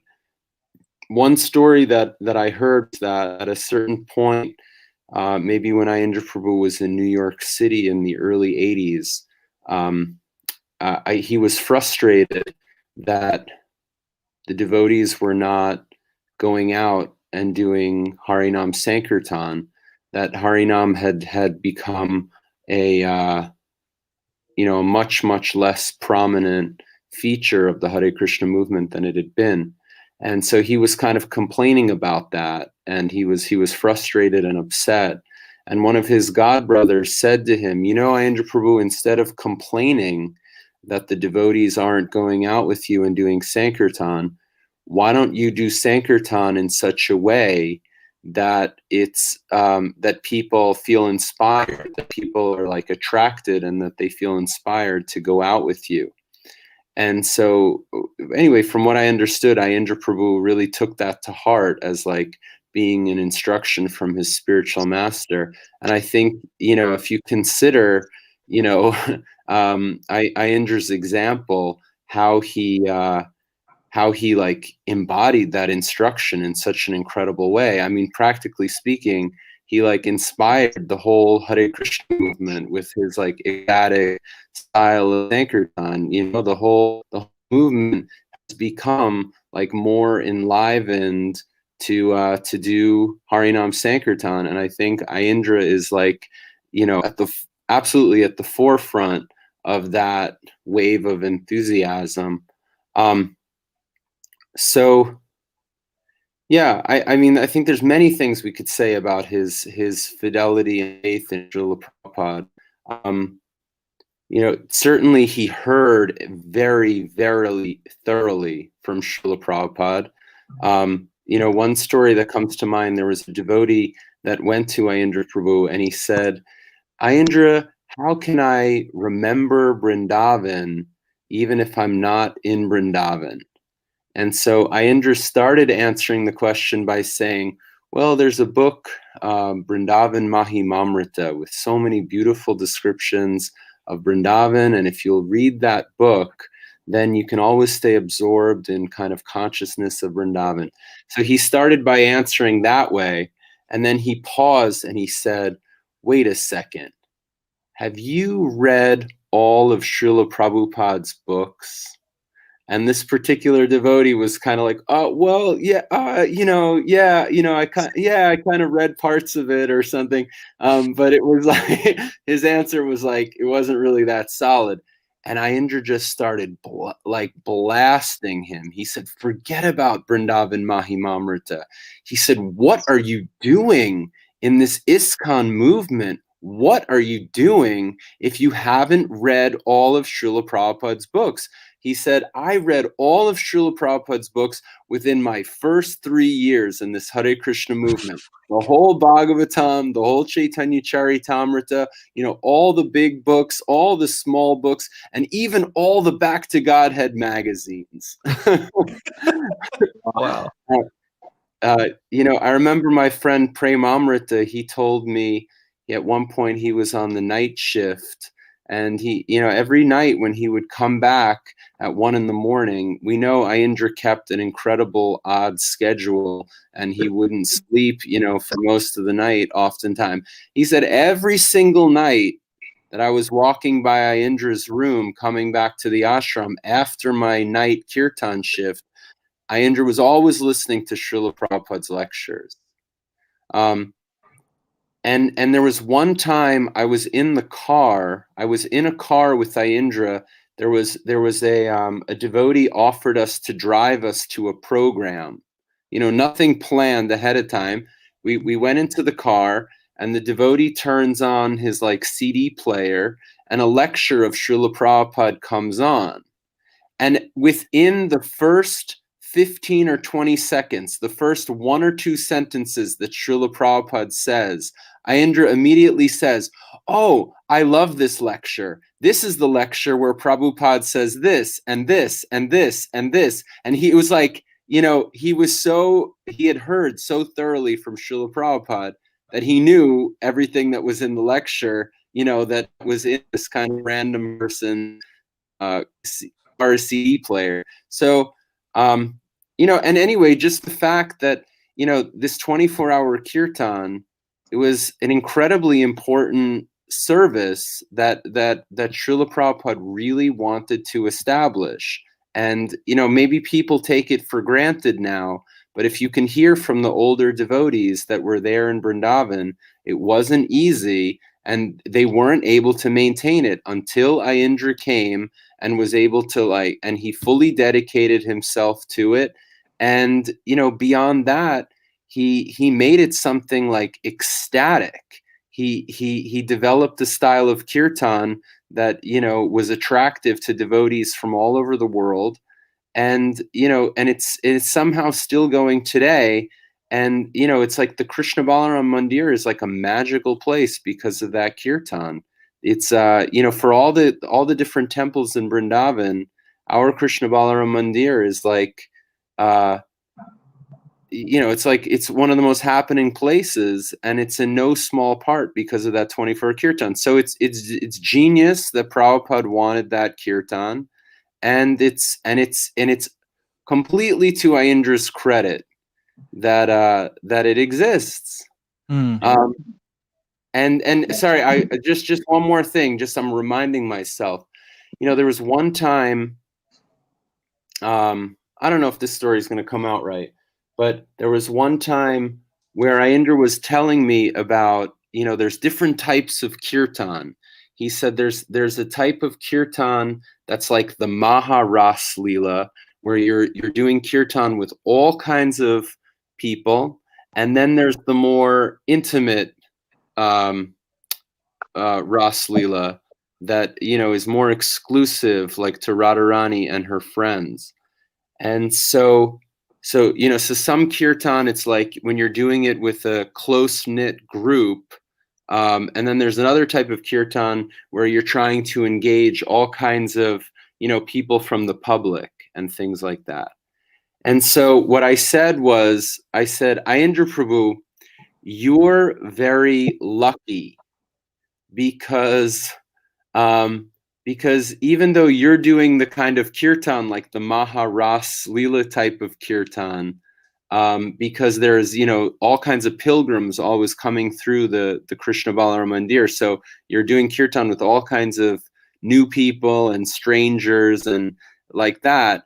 I said you're very lucky because you're able to do kirtan kind of in a more intimate way, because you have your group of people with you that support you. So you can do kind of like more exotic, deep melodies and styles and ways of developing your kirtan, even though it's with all kinds of people. So I used that word. I said, you're lucky.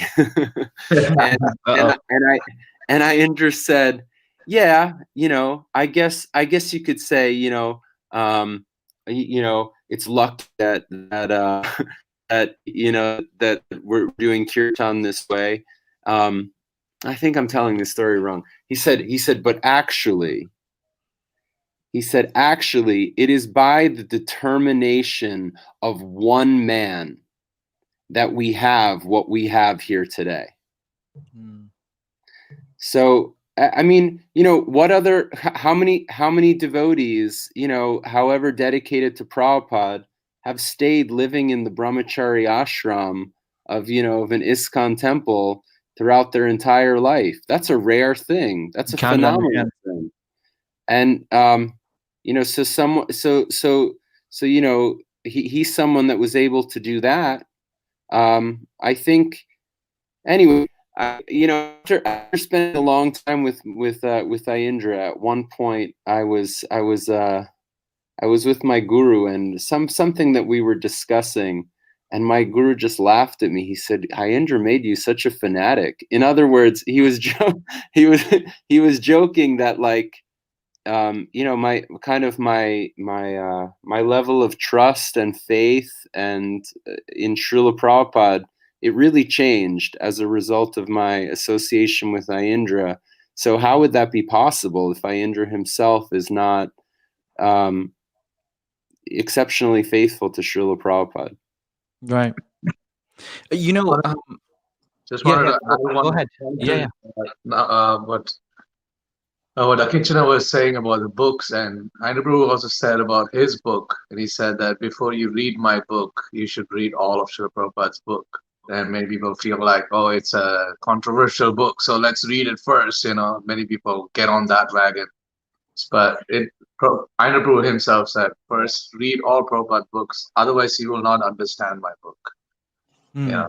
So yeah, A lot of right. Thank you. Thank you. So you were saying basically after that 2009 offering, it was a kind of a shift in his. I mean, he left this world in 2010, so there was a shift basically in his thinking a little bit, and he got into more his own sadhana and everything. Right after that, after all that happened. I think he was very disturbed. That was one thing. Right. So he this is like um that summer was very intense. Not many people were there. I think there was The like last summer. yeah, the 2010 summer when everybody had gone. Uh, I, even like I remember Martanda was singing alone. The Oh, 1-4 one to four, no, not 1 to 10 to 4, 1? 10 to 1 ship, 10 to 1. all alone. And Right. he used to like call all the pilgrims to sit and play some instrument in the day. Oh wow. Yeah, I mean he was Wow. he was having hard time with other members, but at the same time there was like hardly like 10 people in the ashram. That was, I think, the least amount of devotees in the ashram. I Right. would It's 2000 and 2009 I've seen. And he was very internal, and like he was mostly like I don't think there was much of a Were any of us that that last Radha Kund visit? 'Cause I wasn't there, but I heard from Gopal Prabhu that they went to he was going to Radha Kund, and maybe like 5-6 other devotees wanted to go with him. And he said he was kind of reluctant, but then he said, okay, you can come as long as no one talks. And the whole way he was just chanting japa, and he took bath in Radhakund. He had his Giriraj Shila, and it was like that, very solemn. He was going inwards. I wasn't there, but you can see from the pictures as well. But that Purushottam, that was his last Purushottam Mas, was the April, May. Yeah. I left in March, but I heard afterwards what an intense Purushottam Mas it was, and how he obviously went really deeply, as if he knew it was his last Purushottam Mas. can't really tell. Right. You know, there's a lot of devotees who are very inspired by Aindra Prabhu, like younger devotees who didn't get to meet him. So what would you say or advise them to how to follow Aindra Prabhu? Like if they are very inspired by him and they want to follow him, what would you say? Because sometimes the tendency is that one can speak very strongly, but like you said, Kirtan Premi, you have to walk the talk. You can't just you can't speak like him, but at the same time not act like him, you know? So what would you advise to be to someone who wants to be his follower? Or because he's a very influential person, we can say that, right? So I think I think people should not imitate him, but follow him. Many times people try to dress up like right, him, there's a or difference of that sit in those like two him, things, right? or do the hoarding, all that like him. It's don't imitate him. Be yourself. And he has like presented a style, or I think like the most important thing that we've been kind of saying about what he was giving was about being an individual and finding your individual offering to Krishna. Like Radha Krishna said, that like we all have something unique to offer for Krishna to enjoy. So it's not that it's like, yeah, it's not that you just like sing in his style, then Krishna will be happy with you because you sound like Aindra Prabhu. But it's like the principle behind it. It's like the amount of kirtan he's doing and the mood he's doing it by way of engaging, so many people, whoever they are, whatever they're into. But yeah, I think one of the things that Andrew told me, and it's my instruction, but I if anybody can take can use it or benefit from it also. And because I was having a hard time doing kirtan, and when I was doing kirtan, it didn't really connect. It just felt very superficial, right, with all the alankars and alaps and all the structures and everything, and Just kind of technical. yeah, it becomes mechanical, technical, So I went to him and I asked him, like, I don't feel anything. Yeah. Like how you feel, you can actually feel the mood.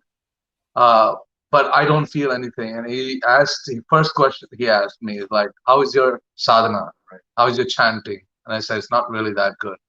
And he said, what he said, Sankirtan and Nama Sankirtan needs to be like this.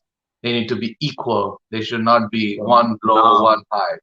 He said you should have the same amount of, like, if you do 16 rounds of japa, you should have like some An equivalent amount like 2 of hours of kirtan. I don't know. Oh, very interesting. Very interesting point. Yeah, he said that you should have, and it's like one is your private relationship and one is your public relationship. And the public relationship will only be expressed how private you, like, How internally well, you are. how well your private relationship. Yeah. I'm paraphrasing, but I don't have like perfect memory. But he said how you are internally would come out like that if you are, so that's why you need to do your sadhana well. If your sadhana is good, then your kirtan would be good too. Not just in the sense. And one of the other instructions that he was saying that he said that don't do kirtan for public pleasure. He said you do kirtan for Radhashyam.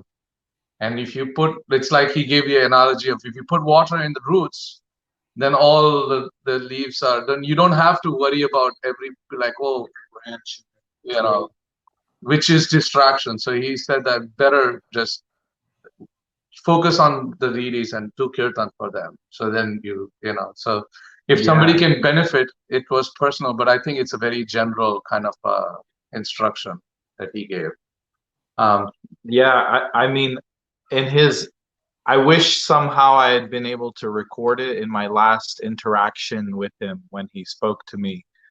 There were quite a few other devotees around, so I would probably be good to, try and see if they remember as well. Like Ram Roy Prabhu was there. I was there. Yeah, Kinshana Krishna Prabhu was there. Chaitanya Prakash, Damodar Astakam. My father was there. I think Sughosh was there.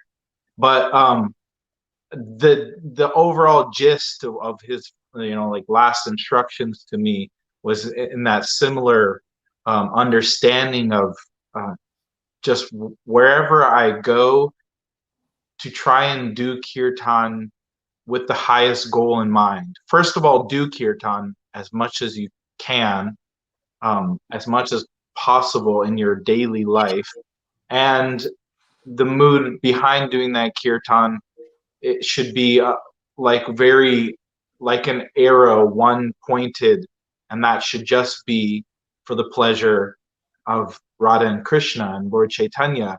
And just like he said, through, like, just if you want to hit the target, like, you'll get the reward or whatever. So anything else that you're worried about, and he gave other talks about this that are recorded about doing kirtan with that high aim, and how everything else will be taken care of. He said to me, he said, I remember him saying the words bhukti and mukti. He said, although we don't aspire for liberation, but or material wealth or opulences, but he said by just doing kirtan, trying to attain bhakti, all of these other things are included. And he said to me, they'll come with their hands folded to you. So basically, just do sankirtan with the highest goal in mind.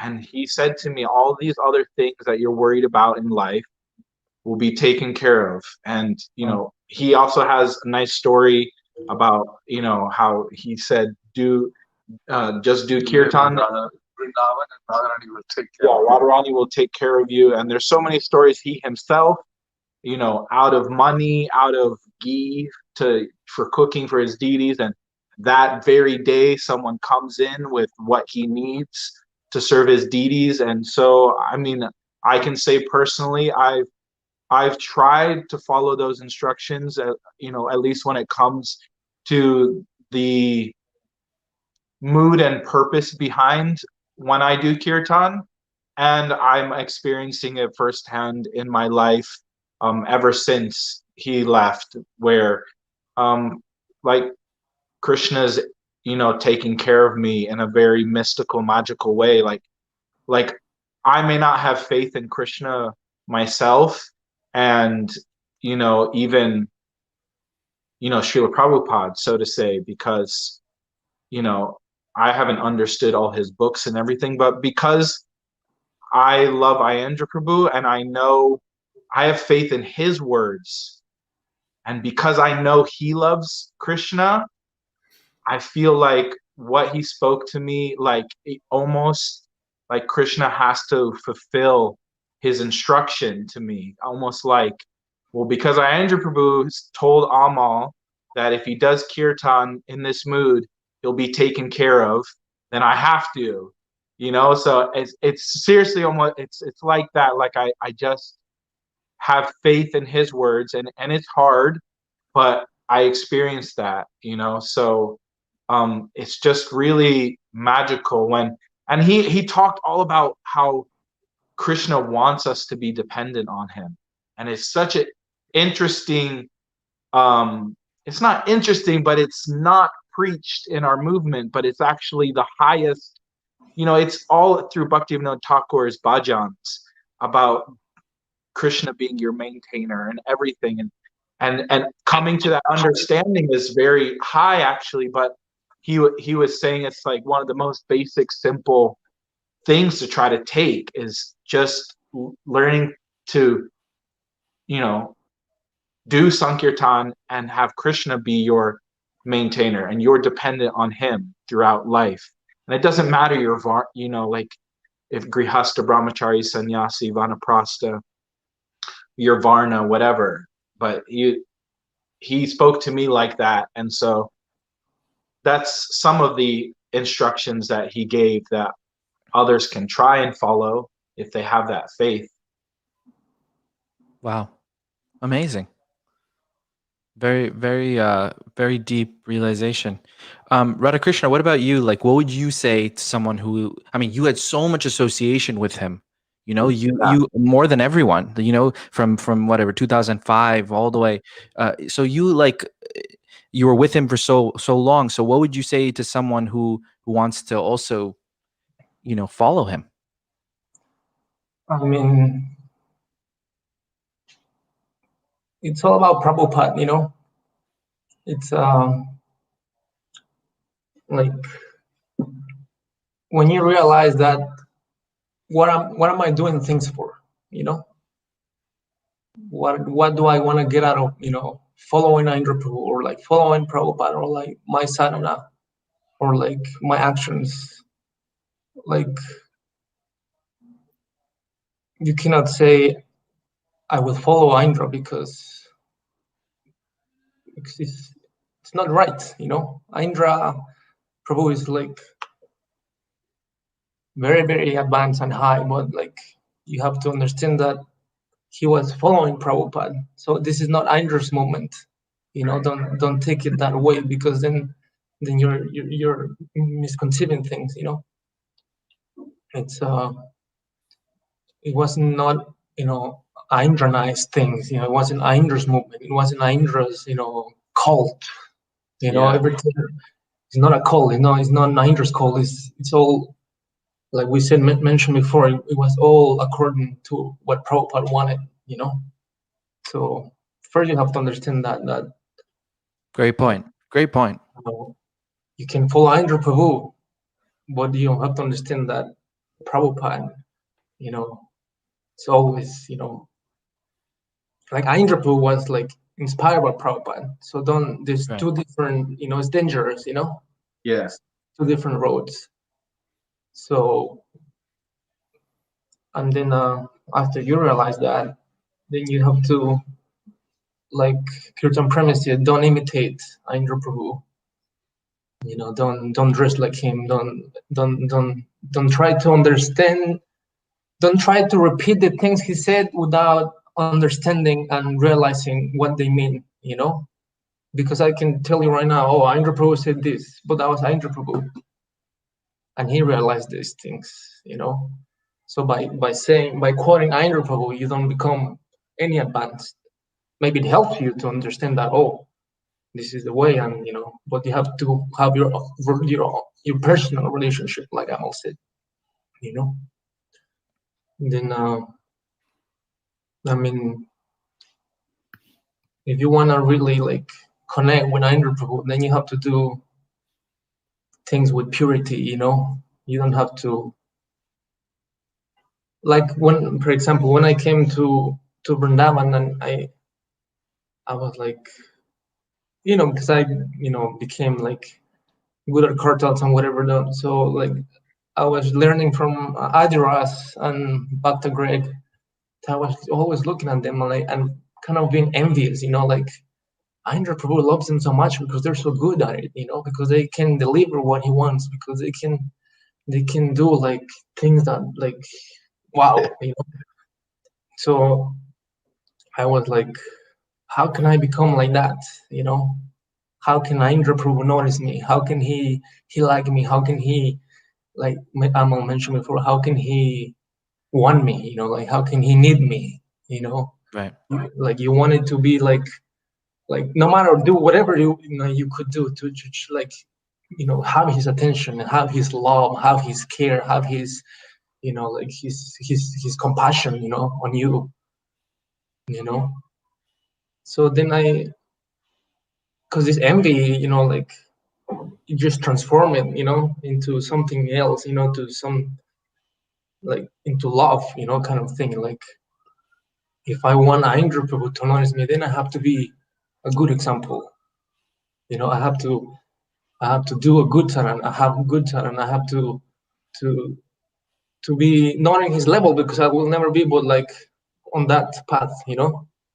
Like if you want, it's like the bumblebees. Like when they, you know, go smelling the flowers and they have no scent, they go away. You know, I don't want to be like this scentless flower. But then if you like, you know, if you become full of like, you know, knowledge and all these things, then you start to smell good, you know. Then you're noticed, you know. So I wanted that, you know, I wanted Aindra Prabhu to like, to be like, I wanted to be part of his, you know, his thing, you know. And then but it went like I said, I tried in different ways, but it didn't work, you know, trying to imitate this guy, how he plays, or try to imitate, like, you know, like anything, you know, like little things, you know, for him to like notice me more, you know. Yeah. Because I like, for me he was like I don't know, like I don't know, I cannot describe like how much he meant, you know, for me. But the things I saw, the things I heard, you know, like how he took care of Aduras when he was like, you know, when he fell from, you know, Radhakund because of his epilepsy attack. All these things like made me realize that, you know, like Aindra Prabhu is another level, you know.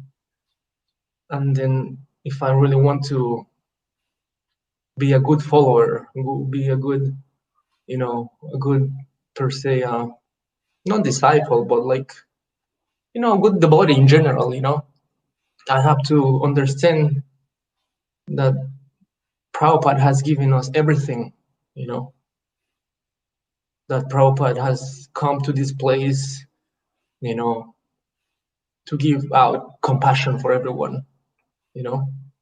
And if we don't take that, if we betray that gift, then we're betraying ourselves, you know, because there's nothing else, there's nothing higher, you know, there's nothing, you know, more beautiful than to follow what Prabhupada came to give.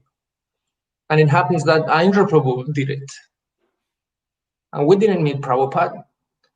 our parents did, but that's their understanding of how like that's their highlights of their lives, Right. having a relationship with Prabhupada, serving Prabhupada, all these things for Prabhupada. But Aindra Prabhu had that for us, He was a Prabhupada disciple, but he was like our Prabhupada, kind of thing, because because because he was like all like everything was like so pure, so beautiful, so heavy, so perfect, so like you live in like in another world with him.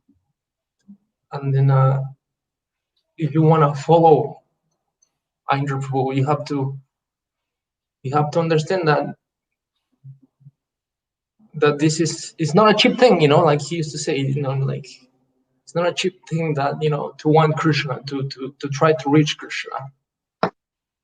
So you can be doing kirtan, you can be preaching, but you have to understand that your purity has to be strong.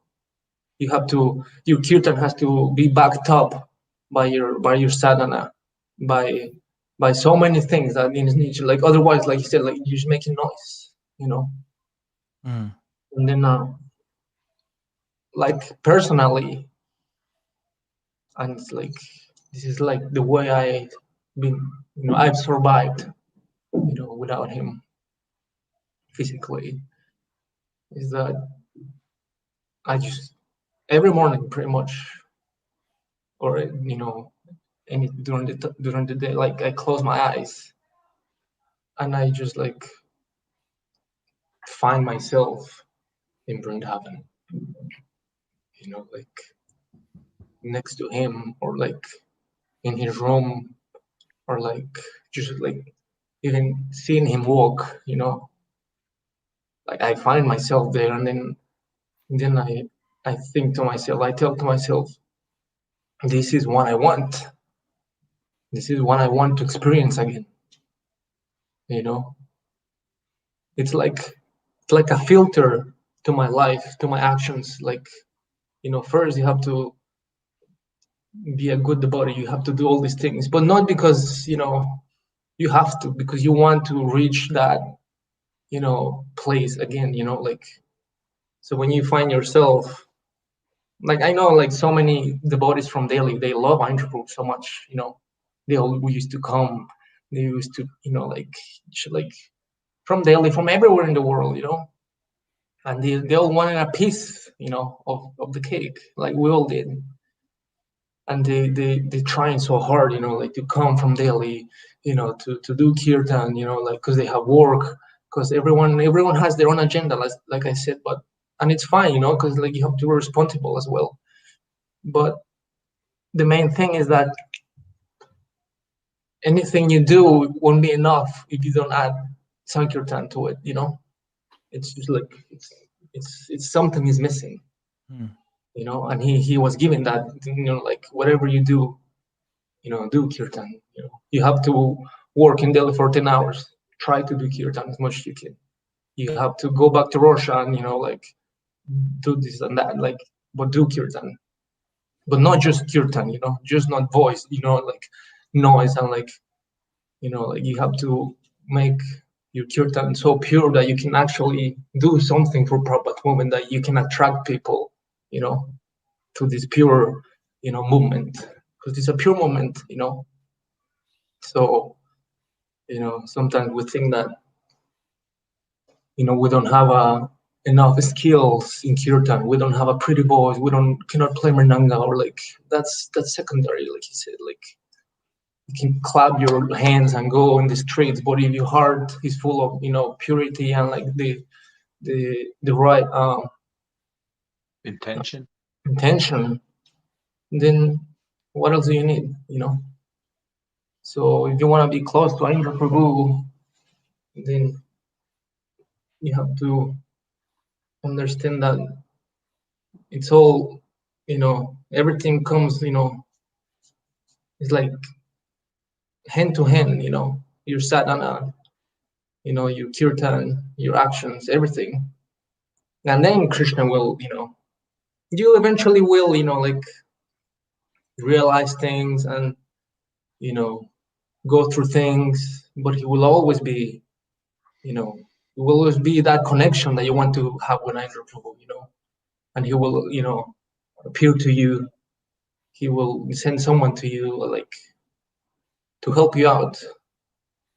And that's what I do. Like, we're here in New York, and the only thing that helps him is when I said closing my eyes and going back to Vrindavan and feeling safe, feeling powerful, feeling, invincible next to him. It's not that. Also, like, what you can do, like, support your Harinam, support your, local Harinam, you support your temple. We have Ram Roy Prabhu here, ever since Aindra Prabhu left, he came here, to do Harinam as an offering for Aindra Prabhu.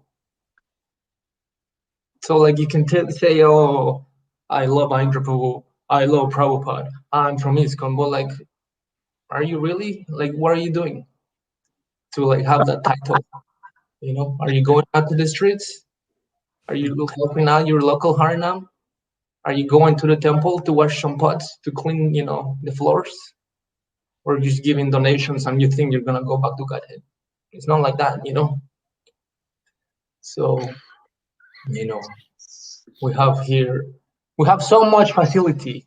Aindra Prabhu gave us the perfect example by doing every single seva that you could, and someone asked, what was that GBC title he said? Google bathroom cleaner. Yeah. What did he say? I'm Great bathroom cleaner. yeah. Bathroom cleaner. But yeah, Madhava Prabhu tells great stories about Aindra Prabhu engaging him in toilet cleaning seva. But it's like that. He used to say there's no high or low, service in the spiritual world. So in Krishna consciousness, we have to have that same mentality he spoke about many times. True. Wow. Well said. Hare Krishna. Amal, thank you. Thank you, Radha. Kinchi, do It's just a little thing, but yeah. no, I mean, I said just a little thing. I think I went all over and, like, I don't really know what I said. It was perfect. No, it was great. It was from the heart. It's like at the end, like I said, like, what do you want from this movement? Do you want fame? You want to do kirtan for this, for that? Like, what do you want? What's your motivation? And perhaps we all go through that, because we don't understand that, because it's a process, like, it has to come, eventually will come. But, and I'm not judging, I'm not criticizing, I'm not trying to put anyone down, like, I'm just, saying what I saw, and I saw the perfect example, the highest example, Right. So for me to come down to that, it's, a little hard, because, it's like you have the highest thing, and then of course you can appreciate, everyone is doing service, everyone is trying to take, on Mahaprabhu's mission, everyone's trying to preach, but there's always so much you can do. You can do more, right? Because we have so much facility, we have so much service, we have, like he said, Prabhupada movement is complete. It's so complete that you cannot even, like, understand how complete it is. But we, like, kind of, like, put a wall between us and that, because we're scared, or because we're lazy, or because we don't even understand, like. But examples like him, that's our example for us, so just Akinchana, I just googled Vrindavan time. It's like 1:45 a.m. or something crazy. Yeah, I saw somebody apologize and said, please add I'm something if you need to, right now by staying drop. up all night. Please add something. How can one follow Aindra Prabhu? Yeah. I just have an anecdote. One senior devotee went to Aindra Prabhu and was kind of complaining to him a little bit.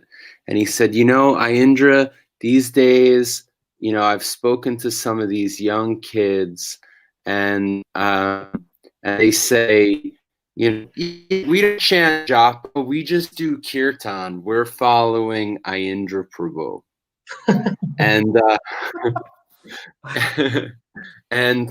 and Aindra Prabhu said to that devotee, he said, "You know me better than that.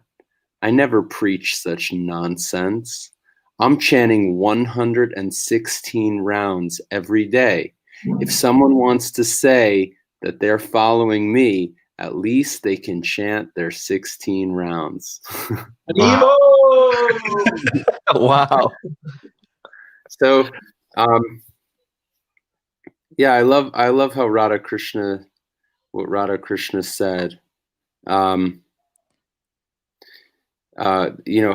Srila Prabhupada, I think we can take so much inspiration from the example of Aindra Prabhu, and I think many of the devotees that are now following Aindra, I think we can take so much inspiration from them as well. I mean, the first person that comes to mind is Ram Roy Prabhu.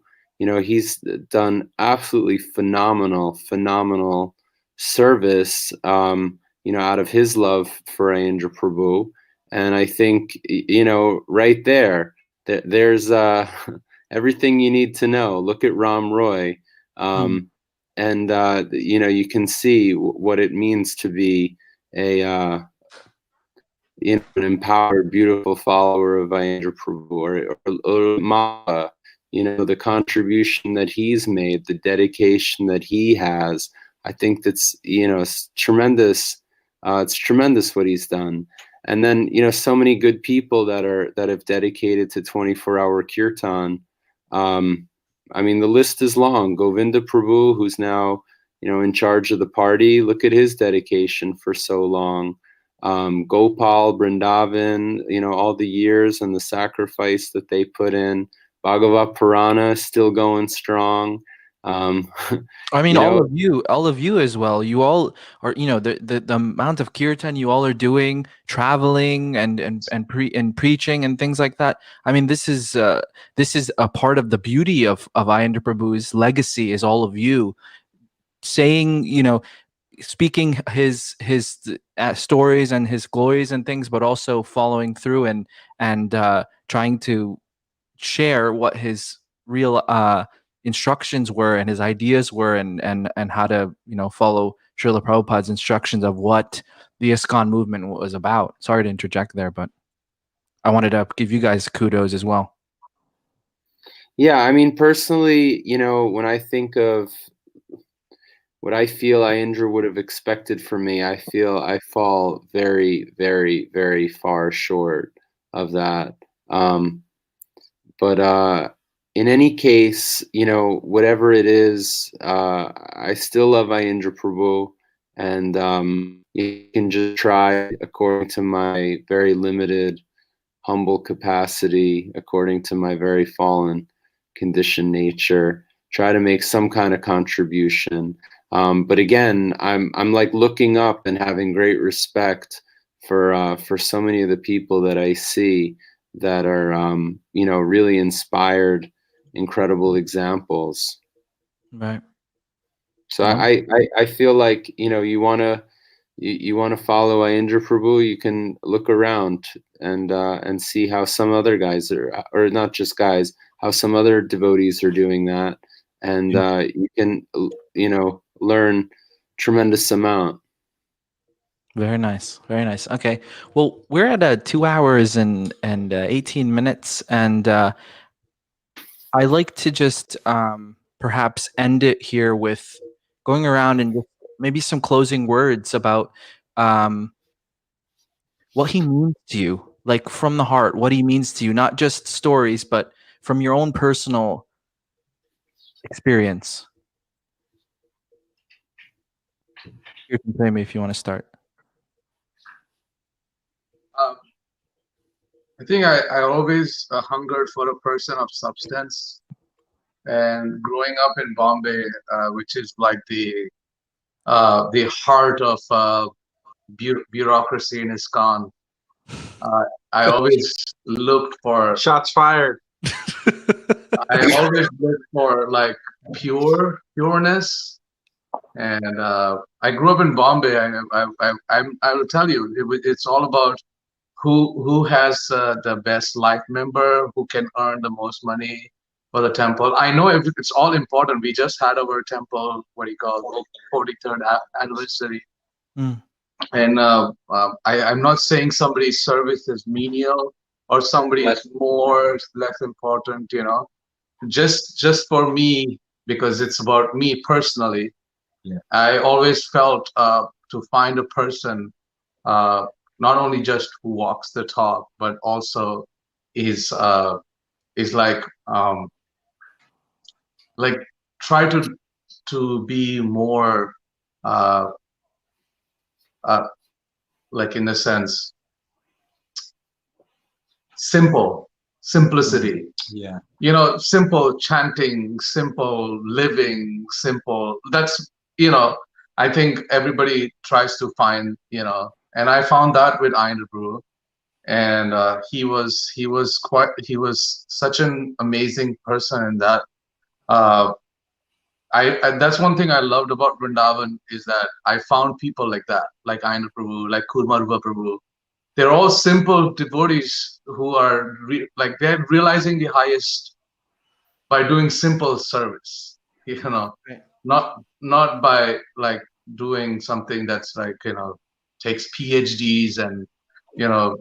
So I'm very grateful for him, uh, because I think music was something I was always around, always surrounded. Music and arts was like always around me, and I was looking for it all around everywhere. I was more into like my way of preaching and doing things for Prabhupada was I wanted to get a drum set. I was like on that with my father. And a drum set.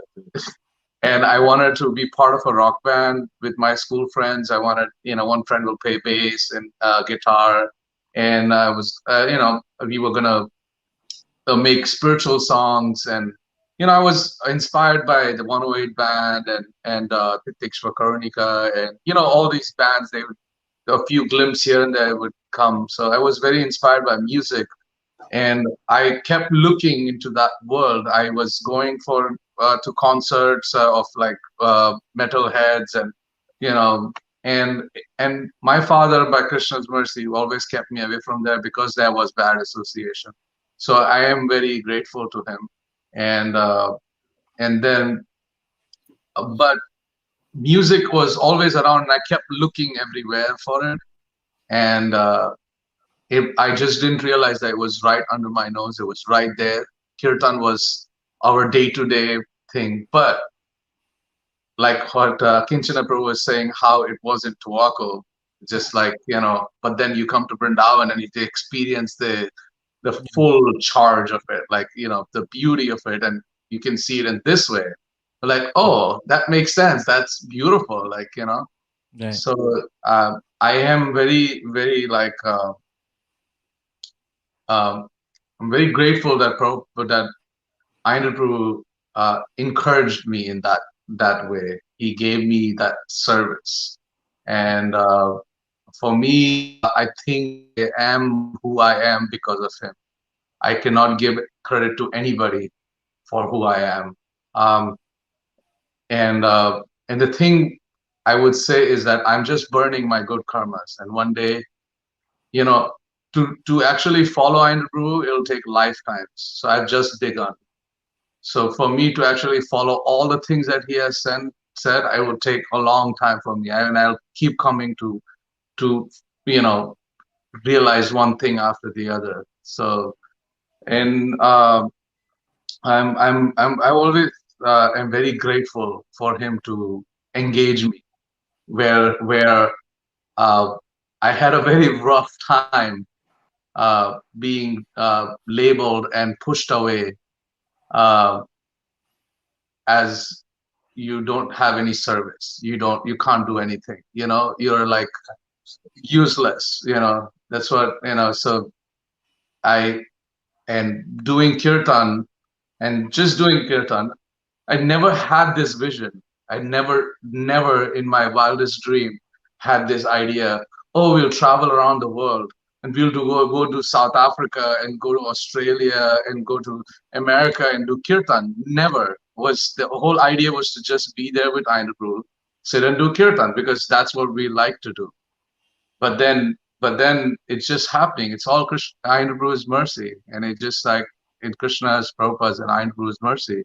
Prabhupada made this beautiful house that I can just move from one room to the other and do the same service.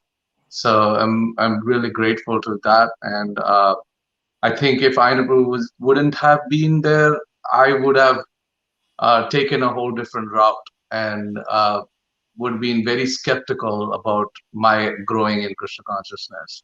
So I'm really serious. I had really rough patches. My trust, my everything was destroyed. In the like my faith was destroyed, my trust was destroyed, and I think a pure servant like him can only help a person like me to come out and be on this line. And sometimes people feel like, oh, they give so much respect. I was like, it's like you do kirtan, so you're pure. It's we've been through I have been through a lot to come to this, and I think the only person who could like get the gunk off me and clean me off, that's Aindra Prabhu, and I'm really grateful for him Beautiful. to do that. Amal?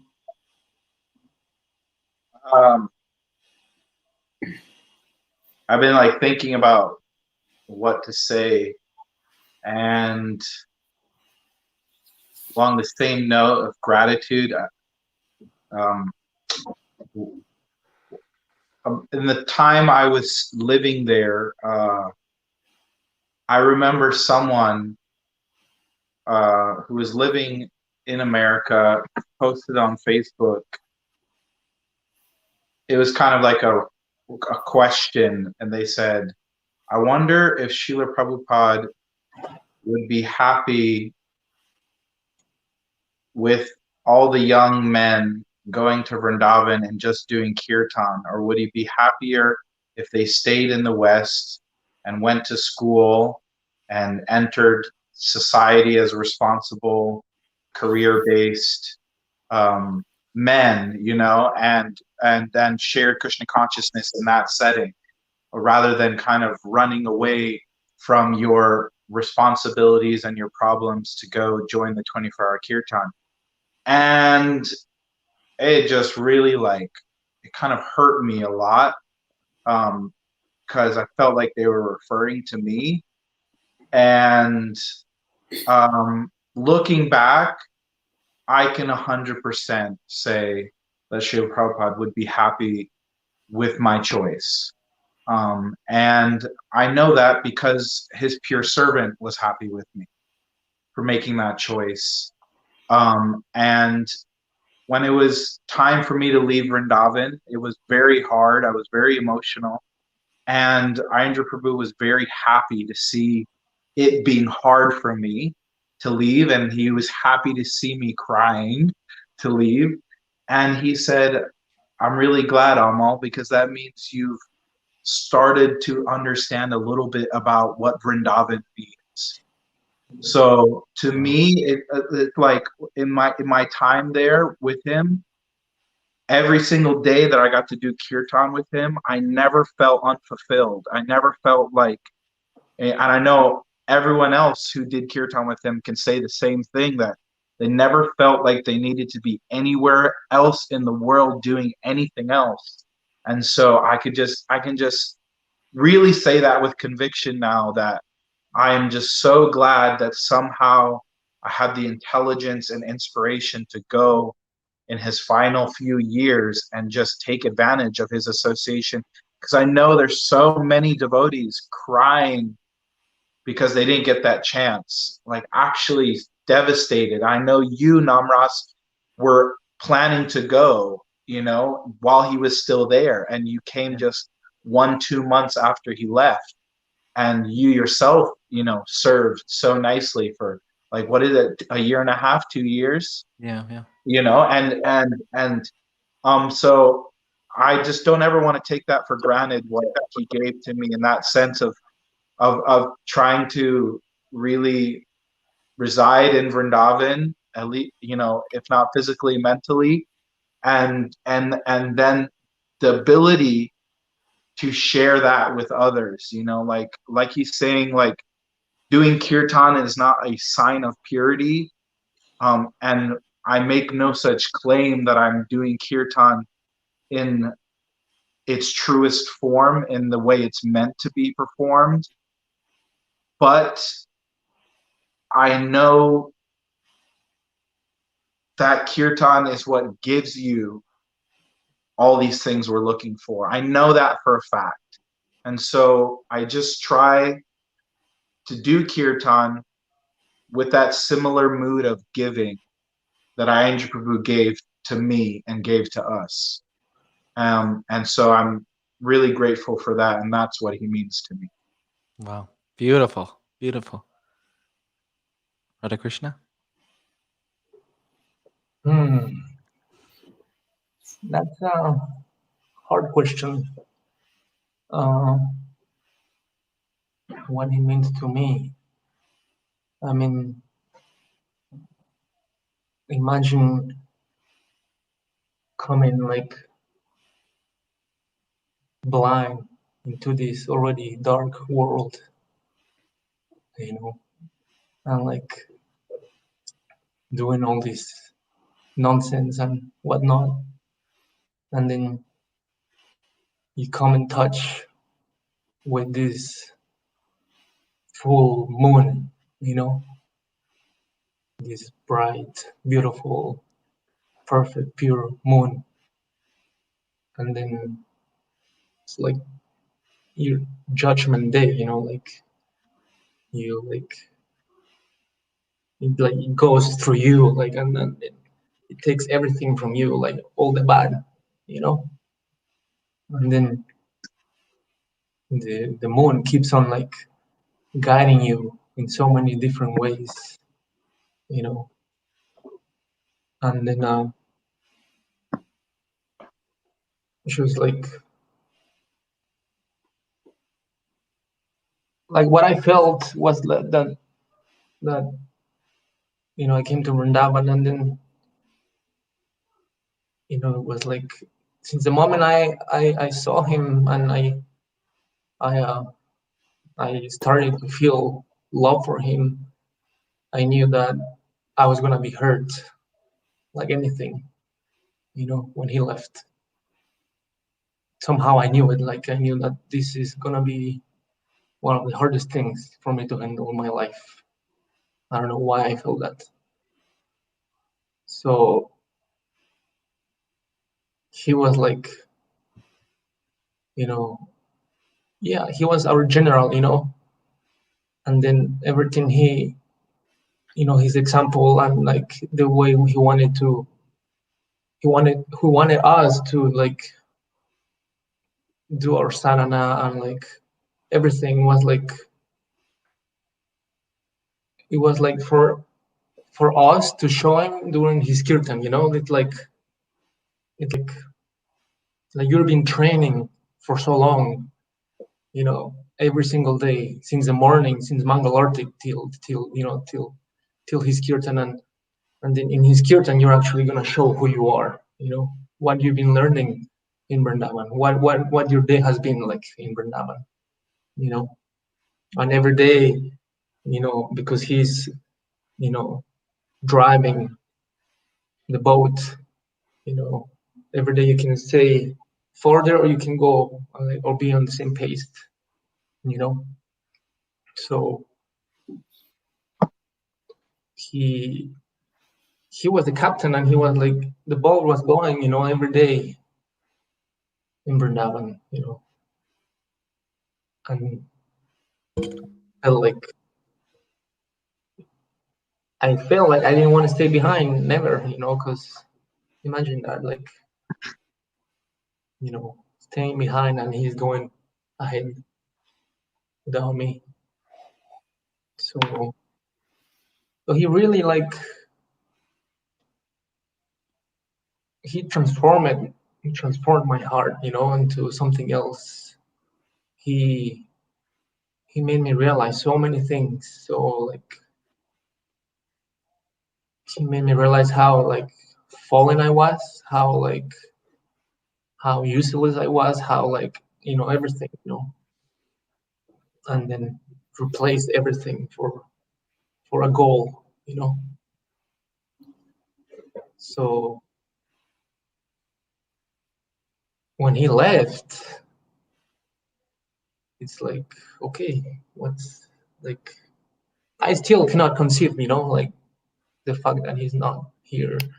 I haven't digested, I haven't thought about it, I haven't given it thought, deep enough, because then if I do, then I'm gonna fall into an abyss and never, get out of it. But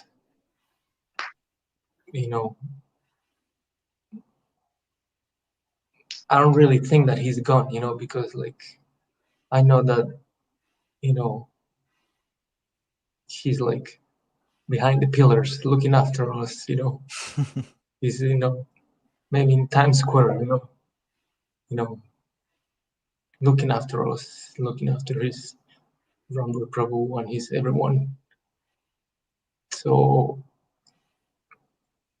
it's just that you have fun, or maybe, you have been given this form of compassion and mercy in him, from Krishna, from Prabhupada. Like I said before, if you want compassion, you have it there, right there. So he gave me that, and to my family, my sisters, everyone. He was very merciful to us. He was always so caring, always so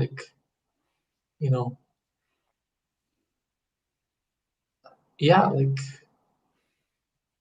but this is the most this common thing about the high thing that he means for me is that he's my link, to Krishna. He really sometimes I think about it, I don't know Krishna at all, Right. I don't understand Krishna. I don't know anything about Krishna, but I know Aindra Prabhu, he's pure devotee, and even if I don't get to see Krishna, at the end of my life, I want to see him, and maybe he'll introduce me to Krishna. Maybe he'll be merciful enough to say, okay, he tried, when he's not, we're not here to try, Prabhupada didn't come here for us to try or to be to do he came for us to really get, up there. So he means, yeah, everything to me. I cannot express myself because this No, you're expressing yourself perfectly. heart is, it's too close to all these things, I really this is the first time I actually talk about Aindra Prabhu as long, per se. And perhaps I'm not too deep or too, clear about it, but it's I cannot tell you what he means to me because it's a dealing, it's dealings of my heart, and perhaps they want to stay there, because We're getting a glimpse of it. We're getting a glimpse of it for sure. Of your heart. Beautiful. Thank you. Thank you, Radha. I know it's like something that's so deep and something so private, but you're bringing it out, and it takes a lot of bravery to do that. And I really appreciate that. And I think all the devotees watching really appreciate that. Yeah, I mean, I'm sorry that I cannot really be like too clear about it, but No, you it's don't have to. really, it's really, really, really difficult for me to be open about him. You know, so many devotees all the time ask me about him, and like I just freeze somehow. Like I cannot, you know, Right. it's too precious, you know, too valuable, it's too like, I don't know. Yeah. But yeah, he means everything to me. Beautiful. Akinchana.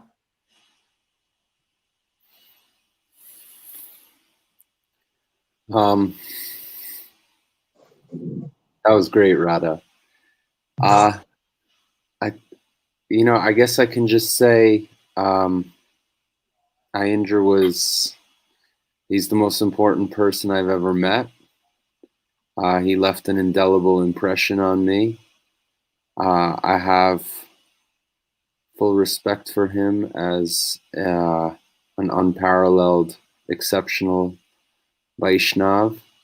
And what was incredible is he had the quality that he would extend himself to people, and even like have friendly relationships with people, and somehow he was very kind to me, and I got a huge amount of love from him, and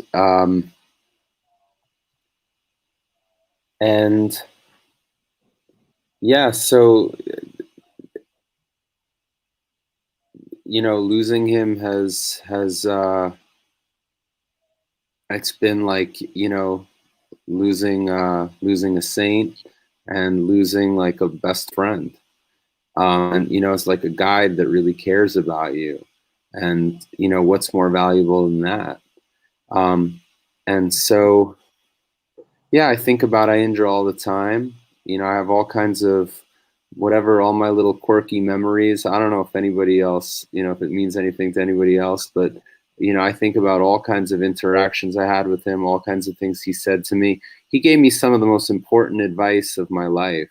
A lot of the instructions he gave to me, even some things he said, it's taken years, even after his departure, for me to kind of appreciate the value of some of the things he kind of said to me, the way he instructed me and advised me. Yeah, so Aindra is he means everything. He's like, the North Star or something, like a guiding light in life. And I feel very grateful for whatever opportunity I had to spend with him. I regret not having taken more and fuller advantage when I did have that opportunity. Beautiful. Well, there you have it, folks. That's episode 40 of the Late Morning Program. Thank you so much, you all, for doing this. I know this was, difficult for some of you, but also I think the wider body of devotees need to know these things, like more about people's personalities, like about, they can listen to his lectures and they can hear his kirtans, but about who he was from people who knew him, I think is a very valuable thing. And I want to do this more with other devotees who knew him as well, other older devotees who knew him, such as Ram Roy Prabhu, Gopal Prabhu, Vrindavan Prabhu, Govinda Prabhu, whoever wants to do that. But again, my gratefulness to you, my friends, for coming on and doing this. Akinchana, especially. It's, I don't know, what, 3 a.m. now in Vrindavan. What's that? MVP. Yeah, most valuable Prabhuji. Yes. So in the chat, I'm going to put the we're doing a fundraiser for the Late Morning Program for 2021, just to cover different costs that we have here at the show. So if you could just please, whoever's listening, if you want to throw a little bit of a donation, please do that. Go to that website. Go to the Late Morning show. That's our website. Please like, share, subscribe, and again, I will do this more. I love hearing from devotees about other devotees. My takeaway from this is that Krishna consciousness is so alive in devotees, and find a devotee, like just how these Prabhus did. Find a devotee who inspires you, serve them, take shelter of them, and your life will be changed forever, just the way your all lives were changed by Aindra Prabhu's association. So I think that the movement that Prabhupada started had so many wonderful devotees that we can all take inspiration from, and this is one such devotee, Aindra Prabhu. And so we are so inspired by him, and we're so thankful, and he lives still in his devotees' hearts and his followers' hearts, and we are able to get a glimpse of him by hearing from them. So I just wanted to end with that. You guys stay on a little bit longer when I'll stop the live. But thank you for listening, and Haribol, Hare Krishna. Good night. Thank you, everyone. People. Jai Thank you. Shri Radhe. Jai Shri Radhe Shyam. Shyam.